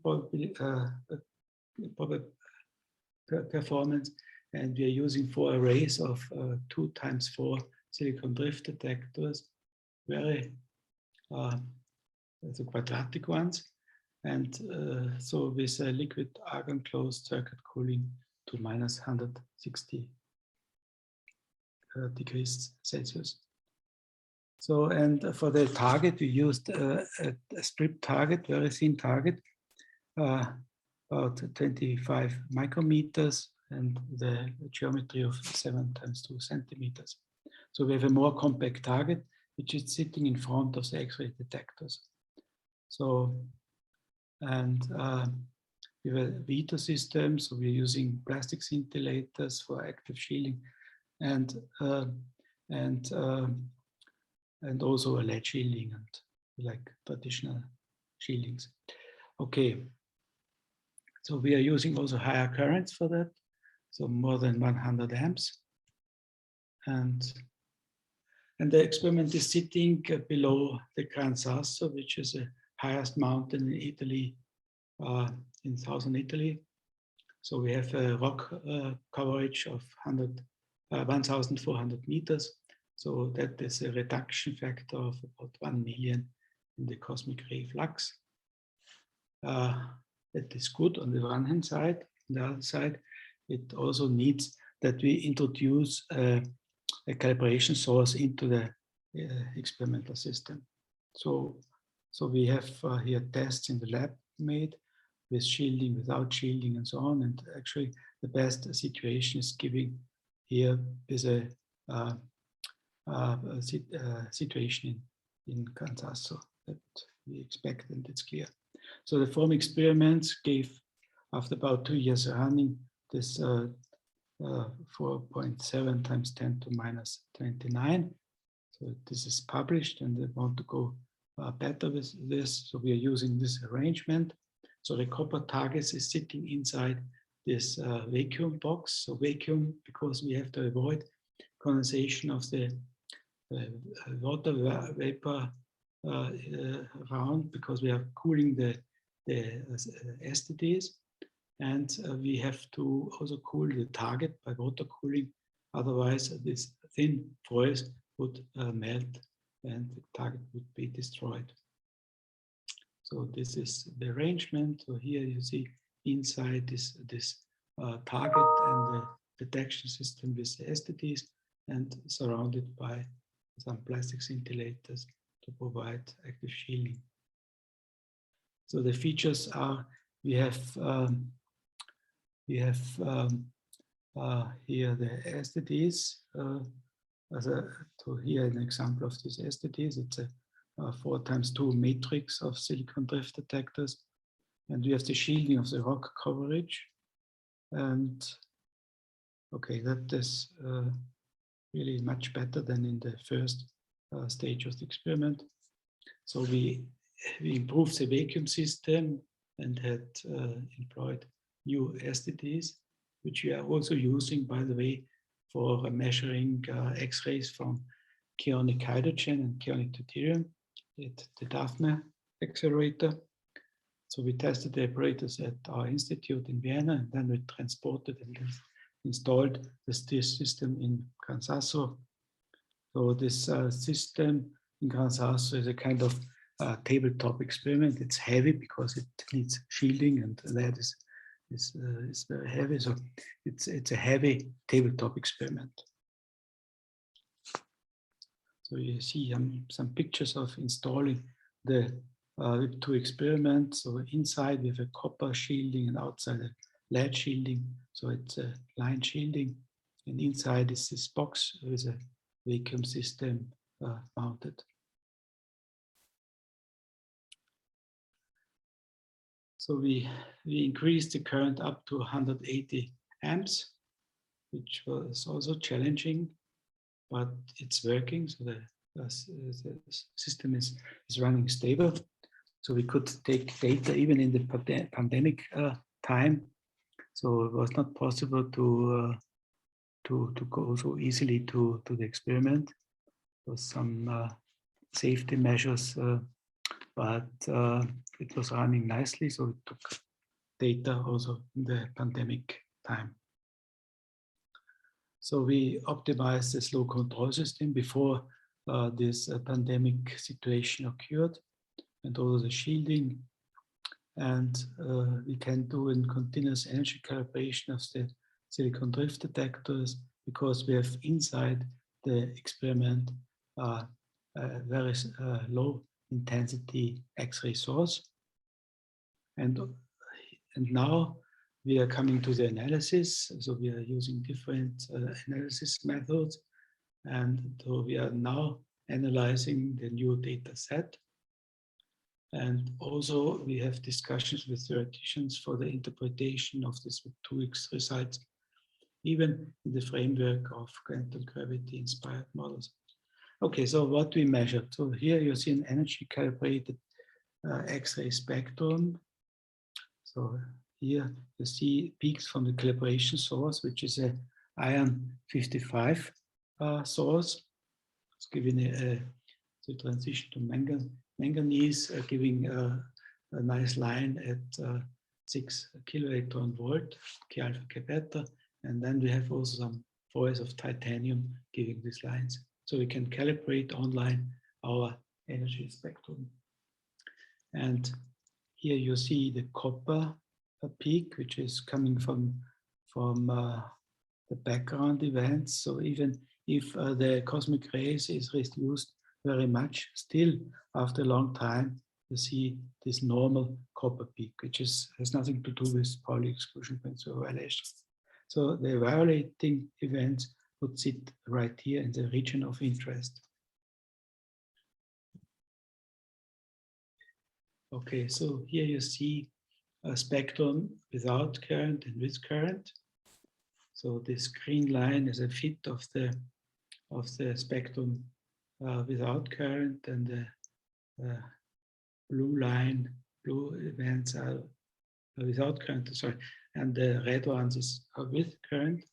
So we understand the spectrum quite nicely, and the Pauli violation would give a shift of 300 electron volt from the normal copper line and sit right here. Okay, so where we are standing now. So we reduced the upper limit for the Pauli exclusion principle over time. So you see here the time in days, and we are sitting end of this year. We expect to sit in the region of 10 to minus 31 for the beta square half quantity. but there's a caveat. So we calculated here the beta square half according to the Reinberg-Snow scheme, which includes a strong simplification. So it is valuable to compare the different results. That's why we used this the same method, but one has to take into account that the electrons do not go strictly through the copper strip. They are doing a kind of random walk, and that's why they have more encounters with the atoms than in this simple model by Reinberg and Snow. So taking this random walk into account, that was also checked by a scientist from Trieste, Edi Milotti, then the beta square half is much more stringent and leads to a limit in the range of 10 to minus 42. But okay, this is also to be studied in more detail. But you see, we are reaching a very high very stringent upper limit. So let me summarize. So the VIP2 experiment follows an experimental concept introduced by Reinberg-Snow about 20 years ago. The big advantages are the underground, the laboratory of Gran Sasso, and the good X-ray detectors tested also for exotic atom research. So silicon drift detectors are very nice detectors for pi installations of X-ray spectroscopy. And the VIP2 after our first experiment is set up and running with many improvements. Okay, if we find a violation effect, then I would say then we have a lot of work in checking our apparatus. So you know this story about finding the violation of the speed of light in vacuum. That was a big point. Okay, so the cooperation with theory is extremely important. And Antonino Marciano from Fudan University is working on quantum gravity models. And due to the very high sensitivity of the Polyexclusion principle tests, he is pretty sure that one can test also these models with the findings of our experiments.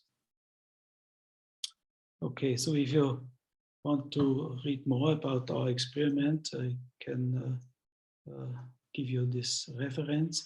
So this was published in CERN Korea in March 2018. So putting the Pauli exclusion principle on trial. And so you can find more about our experiments in this paper. So, okay, there is a Lefaucoun also looked in the case of Pauli exclusion principle and said the special place enjoyed by the Pauli exclusion principle in modern theoretical physics does not mean that this principle does not require further and exhaustive experimental tests.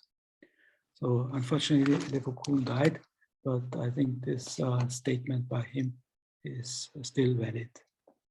So he died a little bit early, but I wanted to close now, and we are preparing also with more stringent tests to test the quantum gravity models.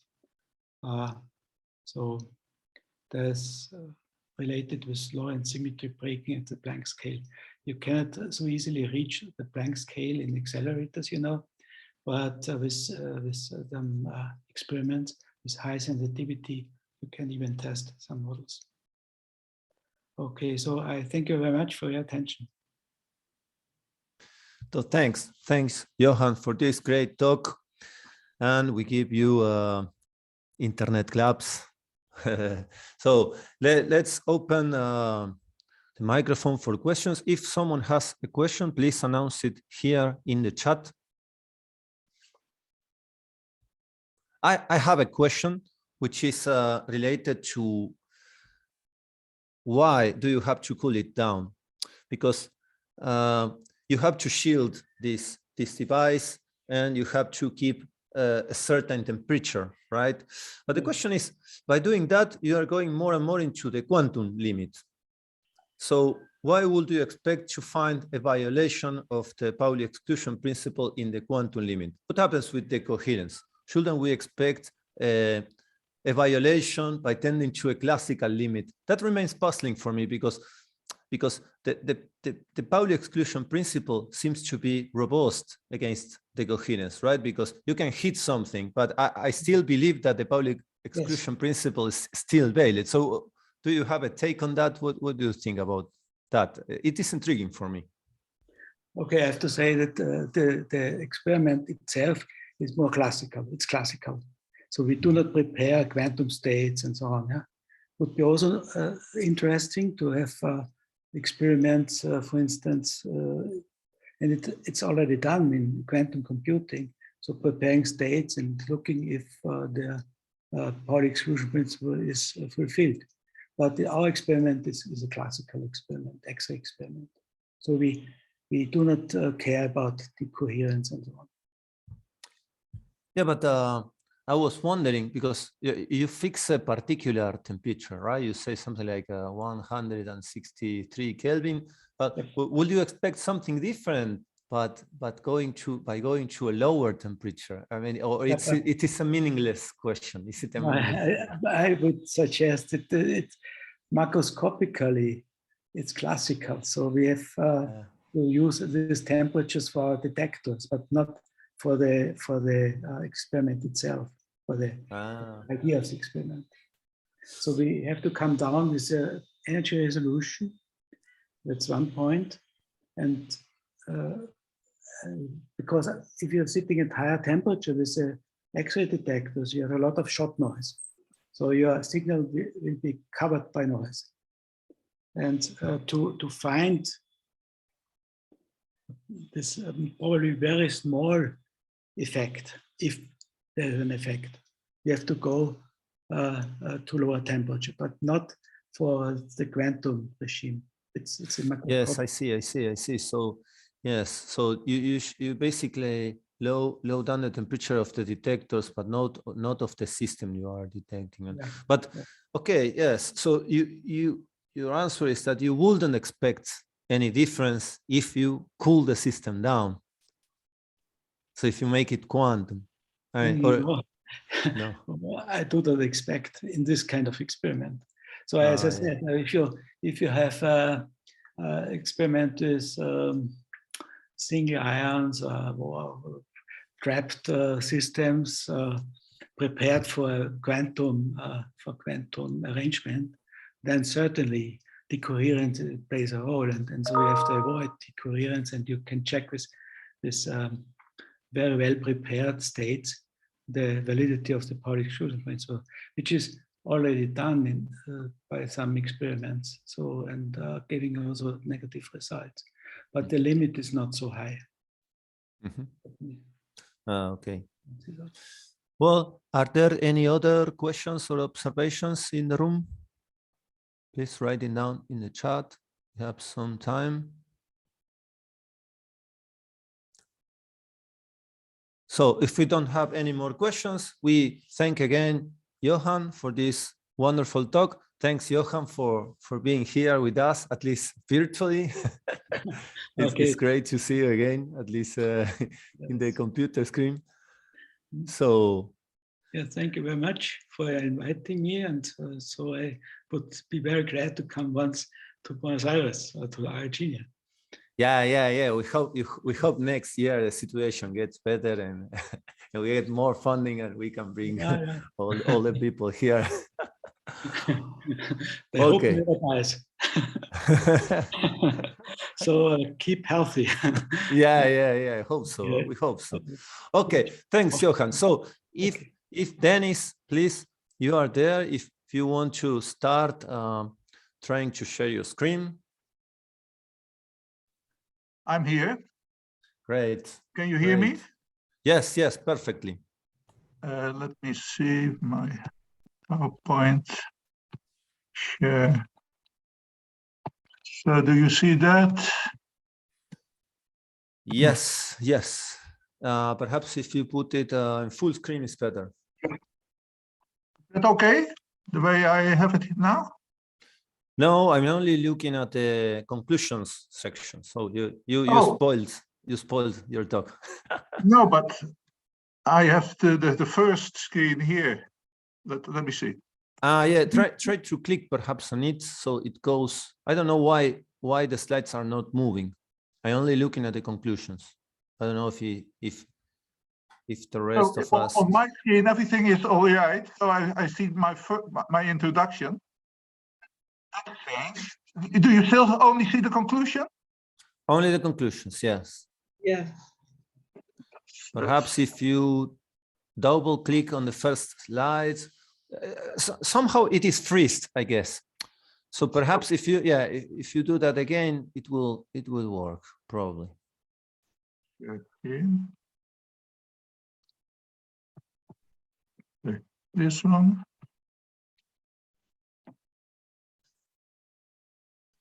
Now Gustavo says now it's moving, eh? Now it's moving, so I think it's going to work. And Gustavo says if you can please try to with the full screen mode, perhaps it gets fixed. No, I know. In the right you have a panel, a thing that can move the screen on the right. You have it on the left and also on the right. If you look at it, there's a kind of bar that you can use to move the conclusions and go up, perhaps. Don't see it. That's annoying.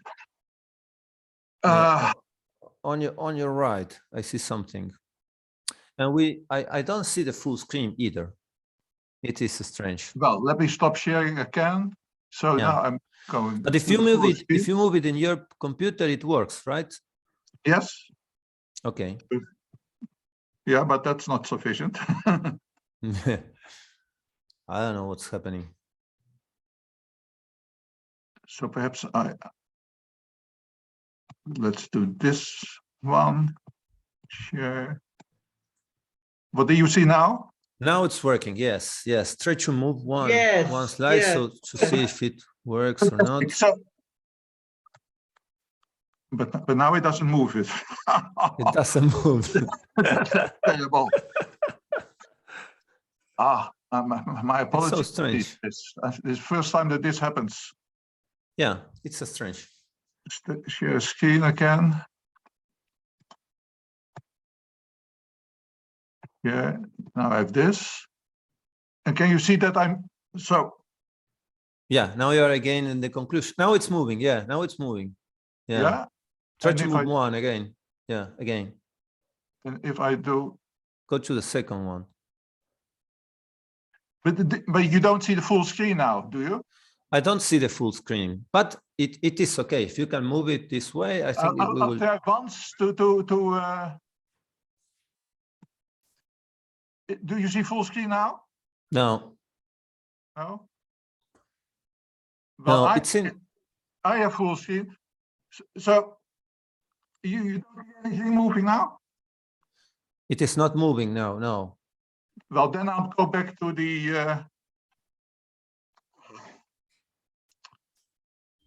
no share, stop share.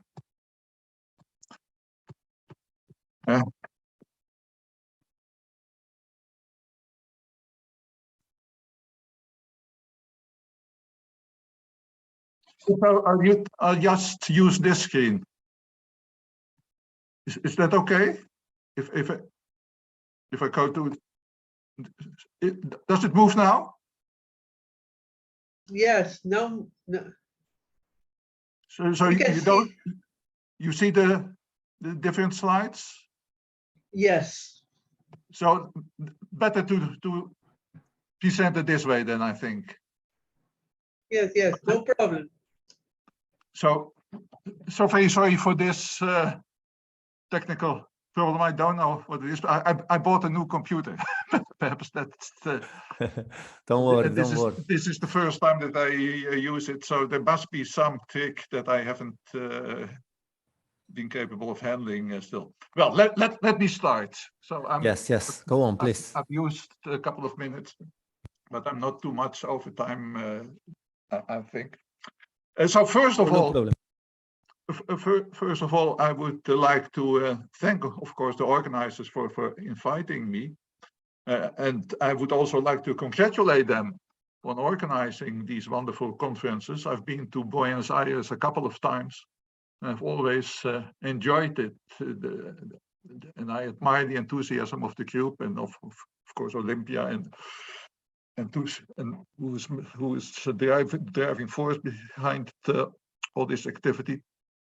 And well, actually, it's fantastic that this is already the 10th event. It's really an historical event, and perhaps it's appropriate for me in that context to present something that's well, a bit historical as well. It has a historical undertone, and which is quite general and goes into really foundational and partly philosophical questions. So I will be dealing with Wigner's paradox. Not quite clear actually whether you should call it a paradox, the Wigner-Svens situation, a nested experiment, two observers in one experiment. Well, but we will come to that. The overview of what I'm going to present here is given here. So first, I will ask myself, what's the core innovation of quantum mechanics, of the quantum mechanical formalism, when you compare it to classical physics? And I think that the core innovation is the non-commutative structure of observables that's present in quantum mechanics, whereas in classical physics you have functions on space-time to represent physical quantities. In quantum mechanics we have these operators in Hilbert space, and the really important and fundamental point is that these operators don't need to commute. And that has a number of consequences, and contextuality, that's well, that's the most general way of characterizing the consequence of non-commutativity. Non-locality, I would say, is just a symptom of this contextuality. And the measurement problem, which is very often seen as one of the major problems in the interpretation of quantum mechanics, and perhaps the feature that distinguishes quantum mechanics from classical mechanics, I think that's also a consequence of the non-commutative structure of the quantum mechanical formalism, the algebra of observables. Then I will discuss a way out of the measurement problem, which, as I said, is a consequence of non-commutativity. And that leads me in the direction of unitary quantum mechanics, which in the foundational literature is not so very often explicitly discussed. Well, there are several interpretations that use only unitary evolution, but I think in the practice of physics, most people use something that falls in this category, even if they are not really explicitly discussing the interpretation of quantum mechanics. Then we will come to Wigner-Svens and how that fits in the complete picture. I will argue that it's not only unitary quantum mechanics that should help us out of the problems introduced by contextuality, but we should take an additional step, and that has to do with the introduction of perspectives. And then I will, if time permits, pay some attention to extended Wigner-Svens setups that have been discussed in the literature of the last couple of years. Has been discussed a lot in that literature, and I come to conclusions. So first, this non-commutative structure of the quantum observables algebra. Well, what does that mean? What is an immediate consequence of the fact that observables don't need to commute? In non-commuting observables cannot have all their eigenstates in common, and that in turn has the consequence that there will be incompatibility of certain pairs of properties, in the sense that they cannot be there together. They cannot, certain eigenstates cannot be shared by non-commuting observables. So you can think of the classical example of position and momentum, but of course in the modern literature, and which has to do with the practical possibilities of testing these things, there's a lot of attention for spin. And then you can think of spin components in different directions. Now, what I just said, that certain properties exclude each other, cannot be there together, has an important mathematical consequence, namely that quite generally speaking, you cannot have joint probability distributions of incompatible quantities. They're just not defined within together, so to speak. They have no joint presence, and as a consequence, there can be no joint probability distribution of them. And that leads immediately to all kinds of consequences. Well, for the sake of history, I mentioned in the beginning that I will pay some attention to the historical roots of the things that I'm saying here. Niels Bohr already pointed out that there's a certain complementarity in quantum mechanics in the sense that you cannot perform measurement operations that are represented by non-commuting observables. You cannot jointly perform these measurement operations. You cannot simultaneously measure position and momentum, for instance, and that's also reflected in the non-commutativity of the Hamiltonians that you would need for those different operations. Then there's the famous Quotient and Spec theorem that you cannot get out of this problem by embedding the non-commutative algebra in an overarching commuting structure of hidden variables. Of course, there are certain premises for that proof. If you want to keep the relations that hold in quantum mechanics between commuting observables and embed them in a bigger algebra, that turns out to be impossible, which at the time when this was first presented caused a stir, but it was really surprising. This contextuality, is implicit in the Quotient and Spec, and in this non-existence of joint probability distributions, comes back in the form of non-locality in EPR and Bell experiments. And here I have one version of that experiment. Here we are discussing photons, and you see a photon on the left-hand side, or at least there is after some time, because first the photons are emitted from a source, indicated by this capital S here. One photon travels to the left, one photon travels to the right, and in both wings of the experiment, there's a choice of measuring one observable or another, and these two locally defined observables do not commute with each other. Now, what the Bell inequalities tell you is that there cannot be a joint probability distribution of all these four quantities. So there cannot be joint values of A prime, B, and C.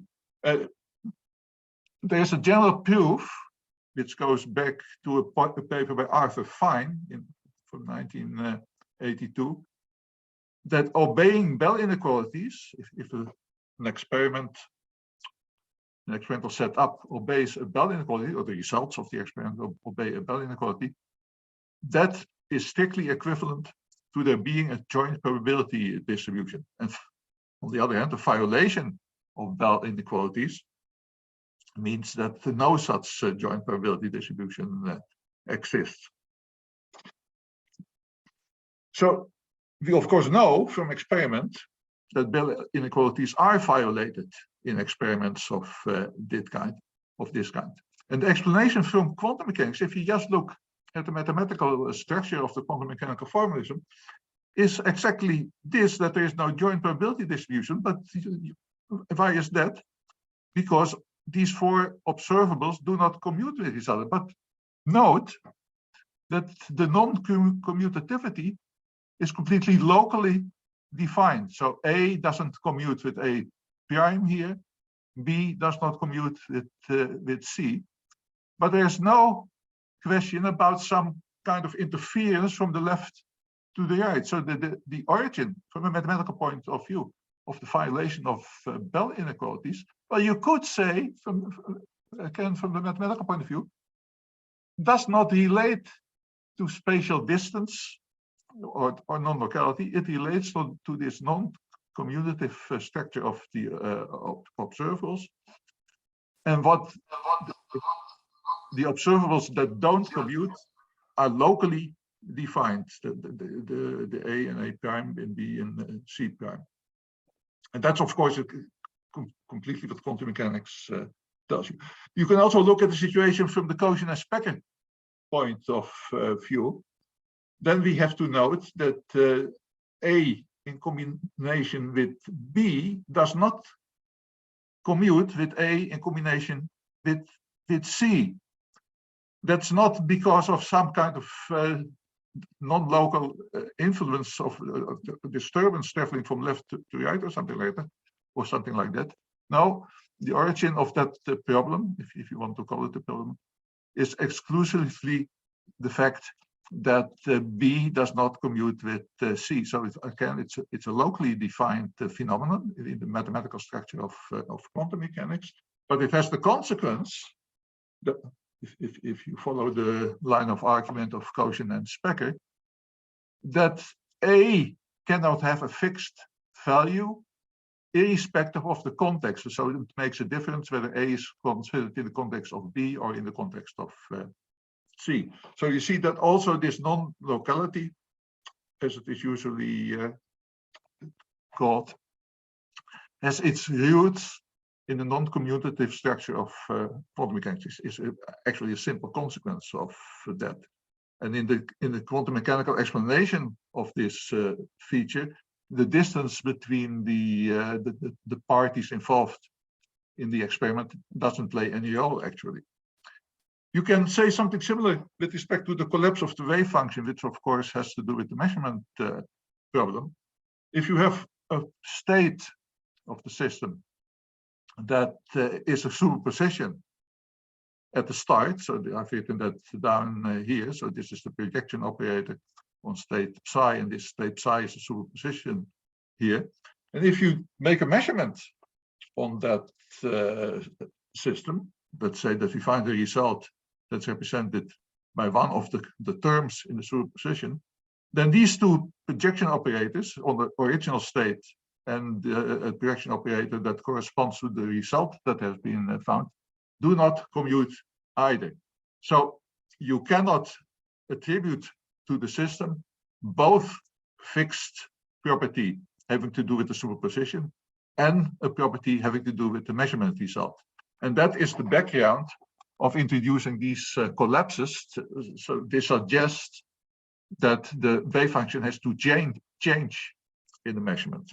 So the background of this collapse idea is also in the non-commutativity of the algebra. And in classical mechanics, of course, this is completely different, because there generally what you measure was already there in the state before you performed the measurement. So there is no incompatibility there.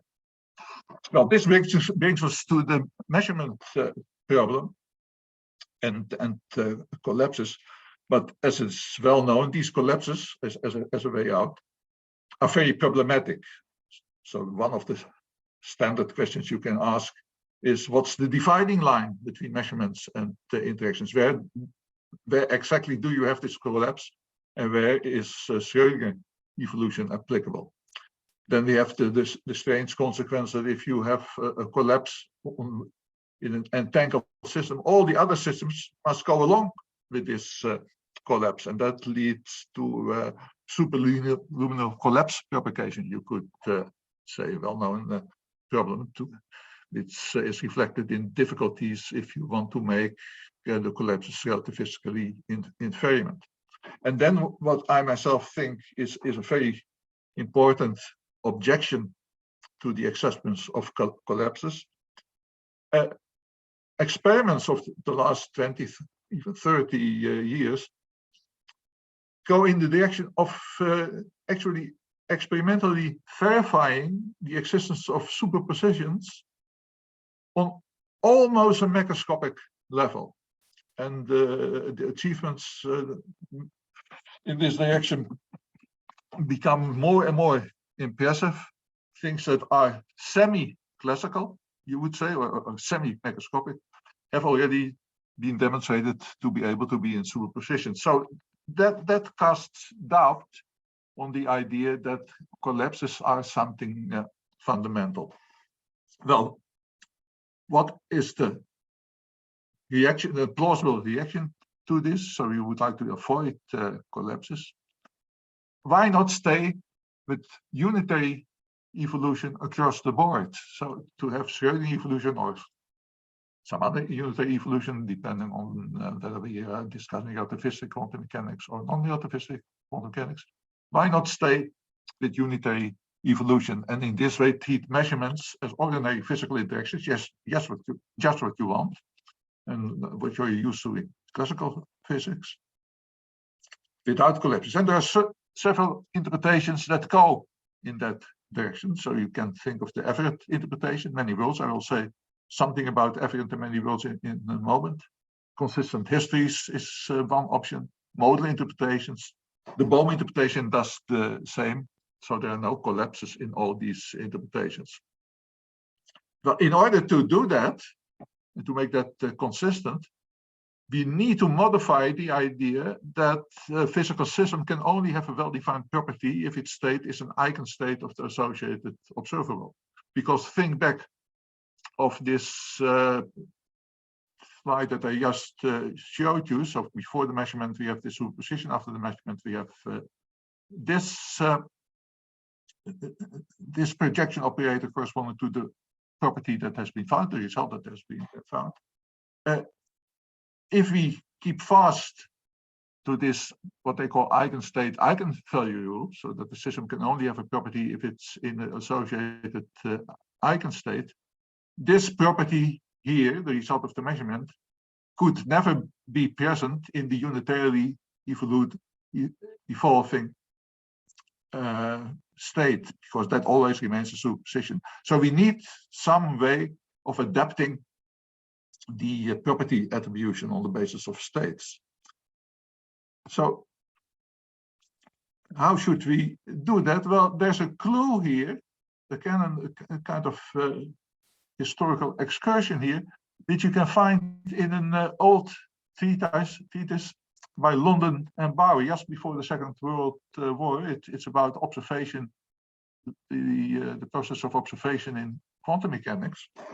And there they consider situations in which we have an object, there's a device that couples to the object and a superposition develops. And there's also an observer that comes into play and that looks at the object plus device and couples to it, so that the final state will have this character in which there's a correlation between all the three parties in the experiment, the object, the device, and the observer. And then London and Bower treat this situation from the point of view of unitary quantum mechanics. So they don't assume collapses to happen, and they say there's a difference between the state for us who oversee the experiment from a distance. So we are looking at this three-partite experiment, so consisting of three parties, X, Y, and Z.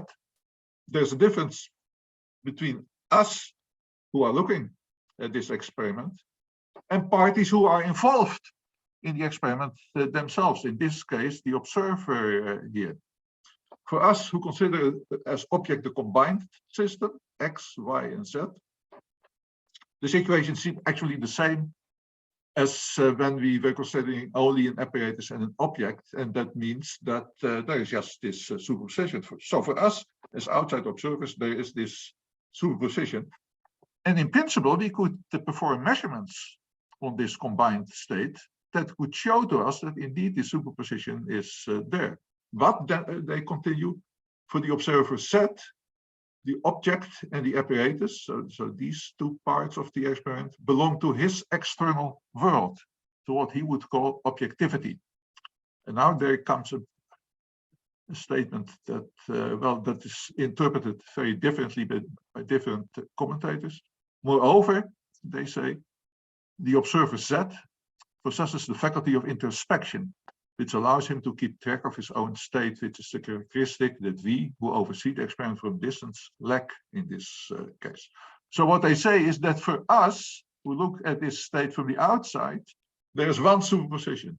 But for the observer that's in the state, there is a definite result.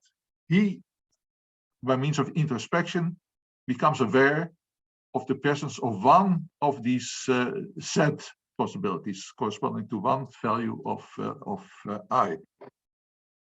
I said there are different comments on this. Some people think that London and Bauer invoked consciousness here, or that this betrays the traces of phenomenological philosophy. But there's discussion possible about these options. But my interpretation is that this is just a kind of physicist statement, and what they are proposing here is that the internal observer has a different perspective on what's happening than the outside observer. Whereas everyone agrees that the unitary evolution applies. This way of interpreting the situation comes close to what Everett, so that's 20 years or so later, proposed in his thesis of 1956 and in a well-known famous paper even of 1957. So Everett considered states of the same kind, so these coupled state, and he introduced the idea that with respect to Z, the state of the object plus the device, so that's the X and the Y, is relative to the state observed by Z himself. So he introduced the notion of relative states. And that fits into, I would say, with what I just explained about London and Bauer proposal. There's a difference also in this case for us who stay outside and who describe the whole situation with the superposition, and the internal observer who arguing from his perspective, attributes a property to the rest of the system that corresponds to only one of these I values. Now, there's discussion possible concerning this, whether this should be interpreted in terms of many worlds, so that all these possibilities, all these different values of Z are actually realized in the form of parallel worlds, or whether this should be seen as a proposal that there are all these possibilities of which only one is real. So in the second, if the second option is chosen, if Everett actually meant to propose the first option, that's equivalent to a many worlds interpretation. If the second option is chosen, we get into the realm of probabilistic interpretations, which have a modal aspect, so this is about possibilities of which only one is realized. And actually the commentators and let's say the scholars who study Everett's text do not agree on this point. Some say that he proposed a many worlds interpretation, but I think a very good case can be made that he thought along the lines of the second idea, that only one of the options here, for the internal point of view, that is actually realized. Well, but as you will see, we are getting close to Wigner's friend, but here this is before Wigner proposed his experiment. We are here dealing with Everett's experiment, Everett's friend, which look like this. I've explained most of these things already. So here we have the object, and it's a slight variation on what we had on the previous slide. Here we have a sealed room with an object and an observer in it, and there's a second observer outside. And the whole situation can be described by a superposed state, well, depending on the interactions that are there between the different parties involved. Now, according to unitary quantum mechanics, if the internal observer makes an observation here, the state of the lab will be described by the superposition, but still, that's what was implicit in the proposals that I just mentioned of London and Bauer and Everett.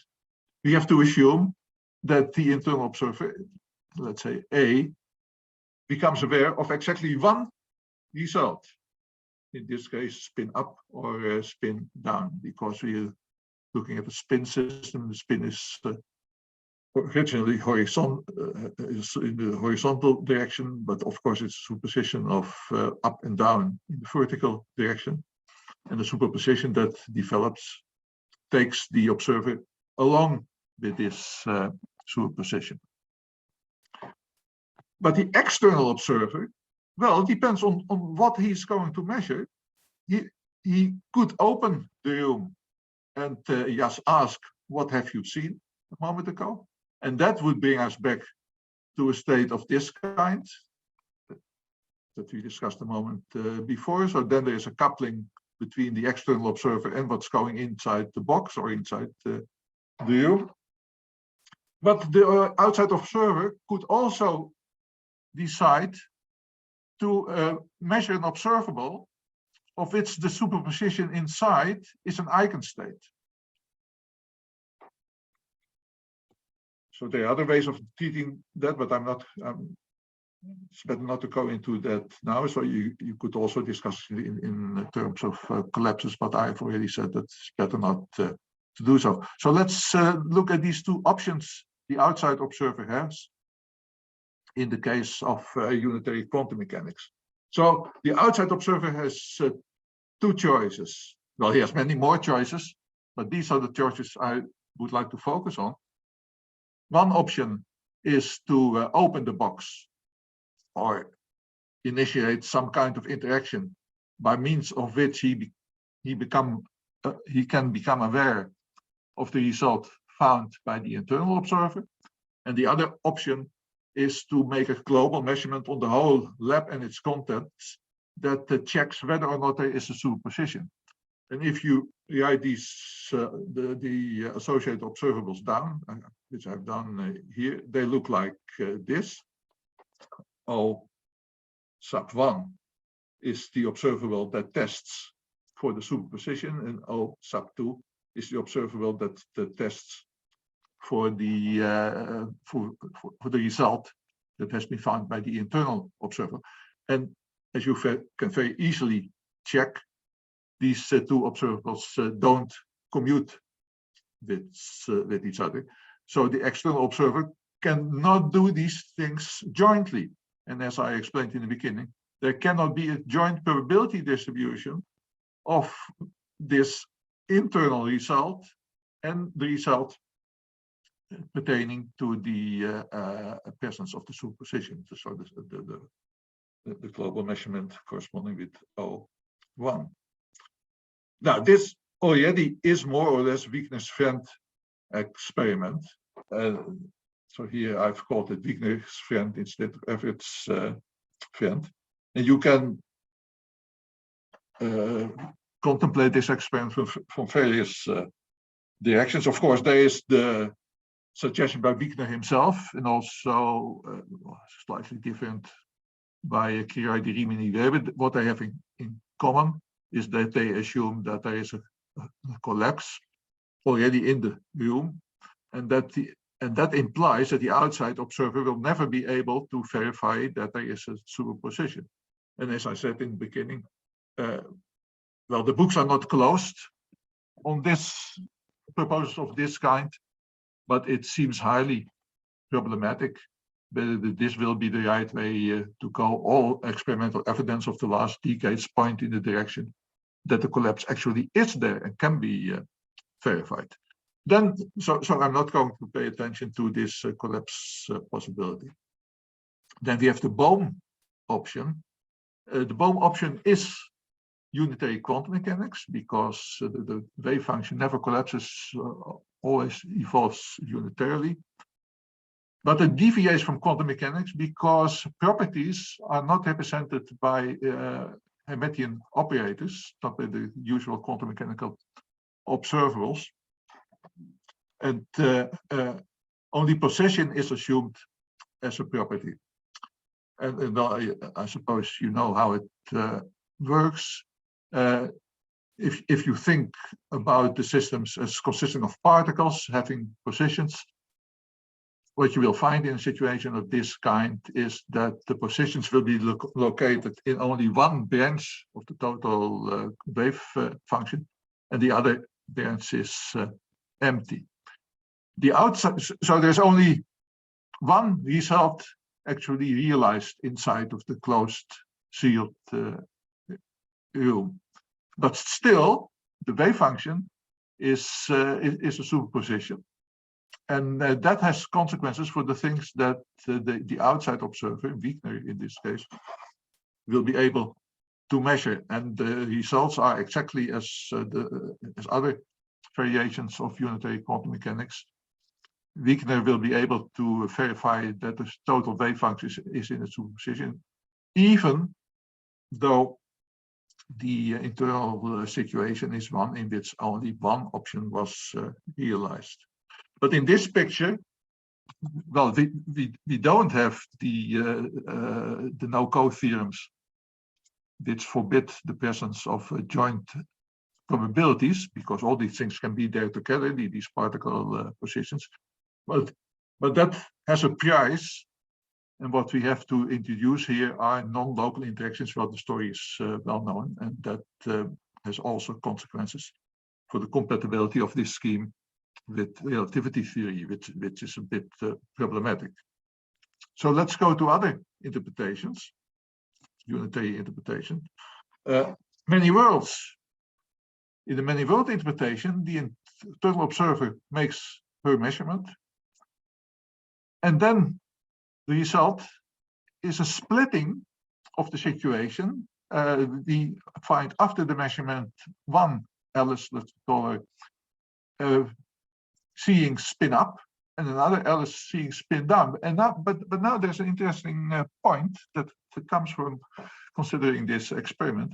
What we see is that it cannot be the case that this splitting of the world extends outside of the box, because if that were the case, and if Wigner himself would be carried along in this splitting, so would be part of splitting, and so would end up in either one of Alice's world or the other, he would never be able to measure the superposition, whereas we assume, and the empirical evidence goes in that direction, that it is possible for the outside observer to measure this superposition. So we find here the result that a measurement, internal measurement in the room, has the consequence of splitting the situation in two copies, but it's not a splitting that extends to the whole universe. And that already is an interesting result of considering this Wigner experiment, because in much of the older literature about the many worlds interpretation, it's presented like a global splitting that extends to the whole universe, or the whole universe ends up being in several copies. That cannot be the case if what I'm saying is true. So what we find is that for the external observer, there are two worlds inside, and so there is no definite measurement result. But for Alice, there is a definite measurement result in the sense that there are two Alices, of course, and each one of them sees exactly one result. Let's go on. Time is progressing. Well, now I come to this analysis of the situation from the point of view of one world, single world unitary schemes. And I think that's something that in actual physical practice is very often in the back of people's mind, although they never explore all the consequences of this option. So cubism is one of the options here. Relational quantum mechanics, that's what Rovelli has been proposing for a rather long time, and several modal interpretations of which Olympia Lombardi is one of the proponents, and I myself have also done work in that. So that's a unitary scheme in which there is one world. And so that means, if you compare that with Everett's original ideas, that this splitting is not seen as a splitting of the world in different really existing parallel universes of parallel rooms in our case, but it's rather seen as a splitting in different possibilities, of which one is actual. Well, if you go that way, you have to take into account the non-existence of a joint probability. There is a certain result here. The outside observer also has a result. If he, let's say that the outside observer measures the superposition, these two things, as we have argued before, cannot be there together. And that suggests, in the spirit of Everett and London and Bauer, that we have to make a difference between the properties that are internal to the room and the properties that are external. Another way of saying this is that the properties assume a perspectival character. There are certain properties from W's point of view, and they don't need to be compatible with properties from A's point of view. So that's the suggestion that, well, imposes itself on us if we want to interpret this a unitary scheme for experiments of this kind in the context of one world. And you could perhaps say that this perspectival character of properties that's introduced here is the single world way of dealing with what in the many worlds interpretation is the existence of parallel worlds next to each other. Well, this ties in, this is a kind of philosophical note, with developments in analytical philosophy, analytical metaphysics of the last couple of years. There's a proposal by Kit Fine from 2005, and there's another young philosopher of science with the name of Lippmann who has done a lot of recent work on this. If it's the following scheme is proposed, they say, well, we shouldn't think of the world as being kind of monolithic whole, in which each thing has its absolute properties, and the whole, this description of the whole is just composed of all these descriptions of the properties of the single elements, constituents of that world. No, rather, the world should be seen as a collection of what they call fragments. And each fragment contains mutually compatible facts, but different fragments are incompatible with each other. And all these fragments are equally real and objective. And the whole of reality, the total reality, is formed by the collection of all such fragments. And in our case, and so the examples that they give refer to relativity theory, and I don't think these examples are very good. But in this case, I think there's something to be said for this, because these fragments could be associated with perspectives in the way that I try to explain it. So in the concrete case at hand, the perspective of the external observer forms one fragment in this relational metaphysics, and the internal observer's perspective would define another fragment, namely the fragment in which the spin is either up or down, whereas in the outsider's perspective, the property with which you should describe the room is a superposition, and that means that A doesn't have a definite outcome. Now, so I'm more or less on time, I think. A brief comment on the discussion which is going on situations of this kind. Here's a recent paper by Bong, Cavalcanti, and others, a strong no-code theorem on the weakness-friend paradox. And that's a kind of Bell version of the weakness friend in which you have these two sealed rooms, but they are in an entangled state with respect to what's inside. And so there's an internal observer in two rooms who makes an experiment, and the outside observer can choose between two non-commuting observables. It's very similar to the traditional Bell experiment. And what is shown here is that the quantum predictions of quantum mechanics contradict the existence of a joint probability of all the four observables that are at play in this experiment.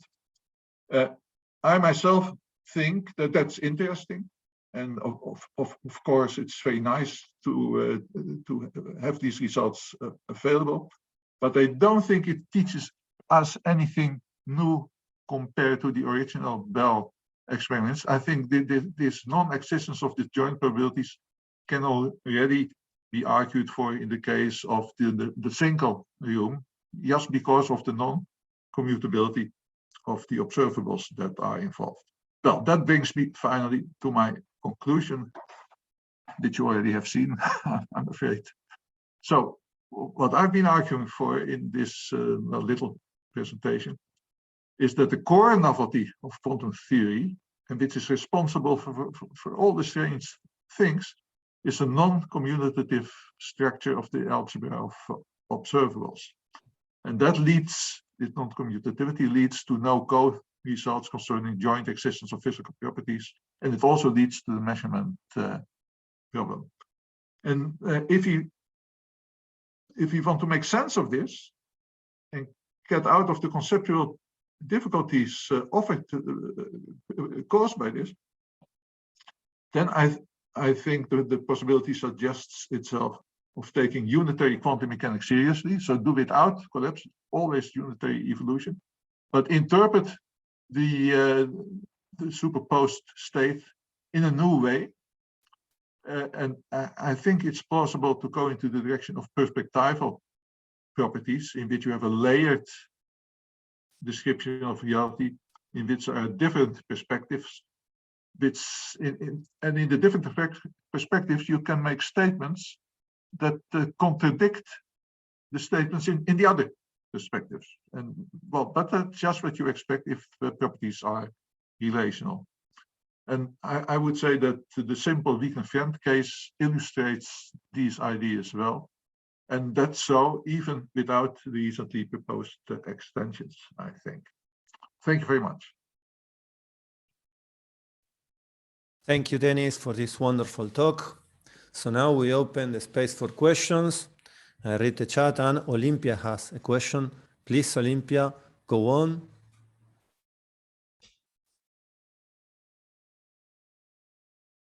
Olympia should switch on her phone, her microphone. Oh, yeah. Hi. Thank you, Dennis. Very clear. I agree almost in almost everything you say, because you know that I agree with your model view. And I first a little comment about the Bong, the last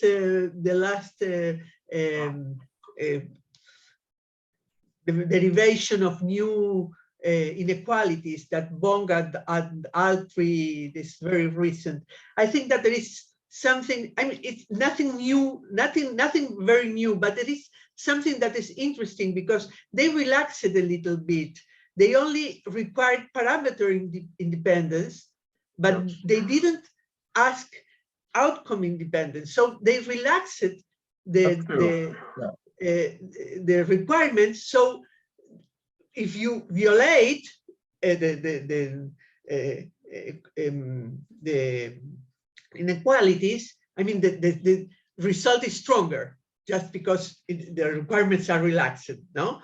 So I think that this is, I found the paper very interesting for that reason. Of course, there is nothing new, I mean, in the sense that we are not expecting to find something that makes quantum mechanics commutative or something like this. I mean, it was expected like this, that result. But I think that the proposal is interesting because they are relaxing one of the requirements of the original Bell experiment or proposal. I agree with you. So yeah, perhaps I should have mentioned that. Yeah, that's true. That's true. Yeah. And I have to think a little bit further on it, whether this can also be transposed to the original Bell experiment. Well, I have to think about it. But thank you for this remark. Yeah, it certainly is true that their premises are a little bit weaker than the usual ones. Yeah. Yes, that's true. But this was a comment. What I think that is interesting is that during the last times I was thinking about your perspective that is very, very relational, or like Rovelli's one, very relational, and the people saying that this can be made compatible with ontological, structural realism, Ladyman and all these people. And on the other hand, my interpretation assigns properties that are not relational to quantum systems. So it seems that this cannot be made compatible. Nevertheless, I think that they can. Instead of this, all people discuss and say my interpretation is better than yours, but I try to do something different, that is try to see how different interpretations can combine and make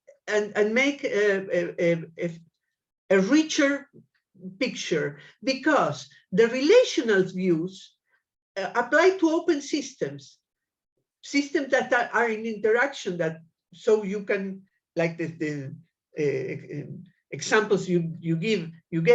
So you have a system interacted with another system, and you have a correlation between observables. And my view is a view from the closed system.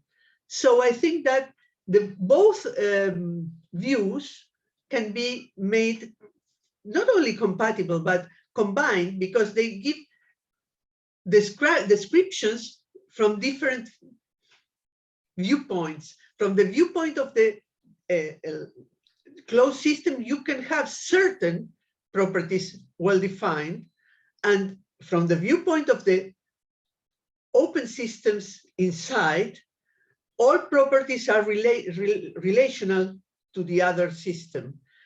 And I think that there is no problem for a metaphysical view, structuralist, because you can have relations and properties.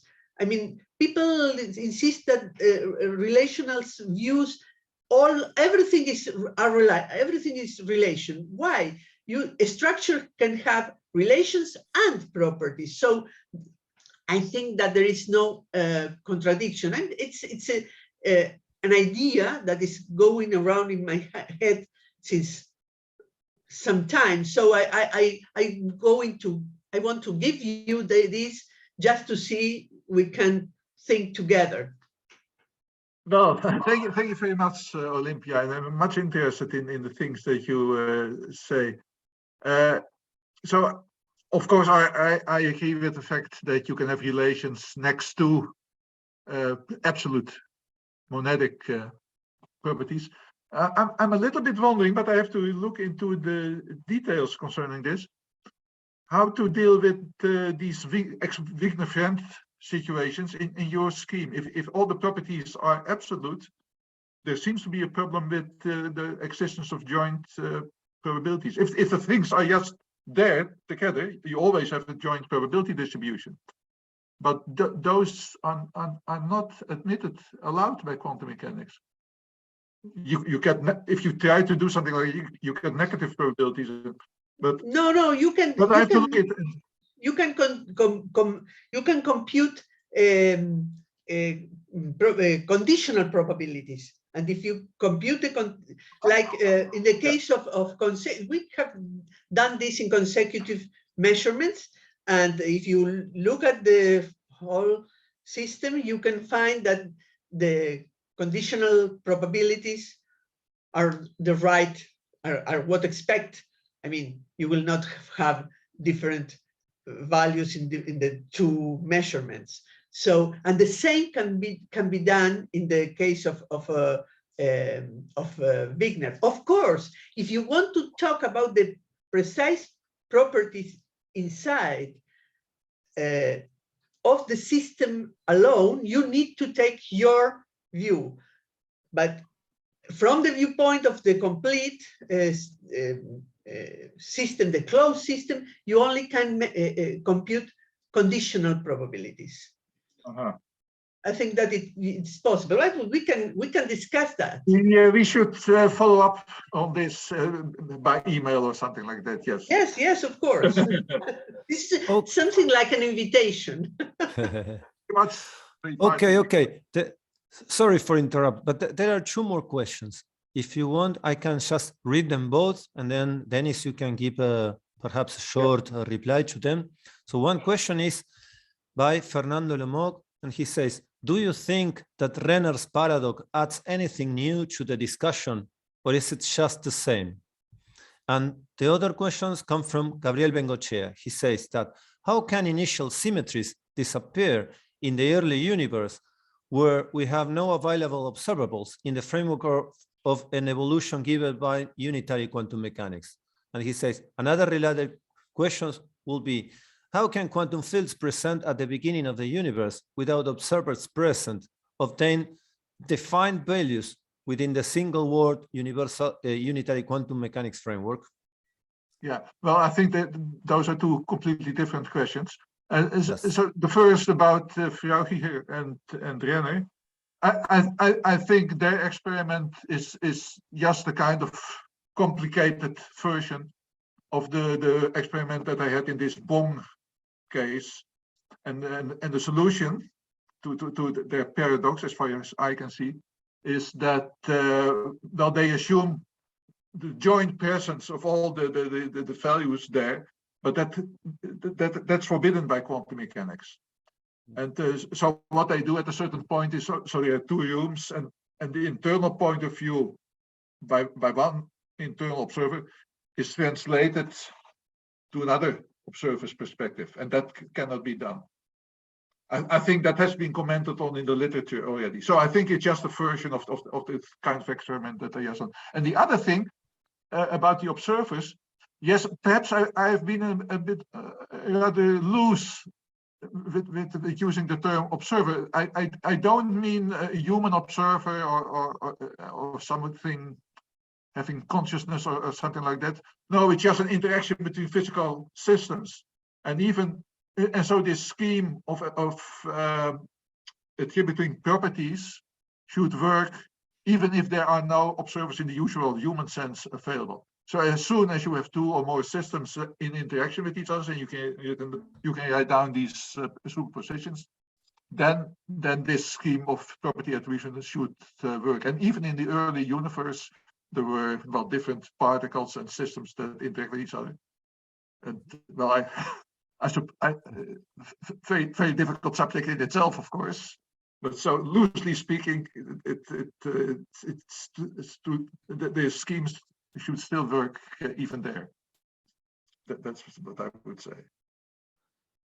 Okay, Dennis, thanks for your wonderful talk and answering the questions. We are a little bit out of time now, so we should be closing this morning session. So we give some claps, internet claps again for you, and thank you for being here. Thank you all the speakers today. So now we are cutting the transmission and returning at 2 o'clock. Remember that all the times displayed in the program relate to Argentina time, so you have to be careful.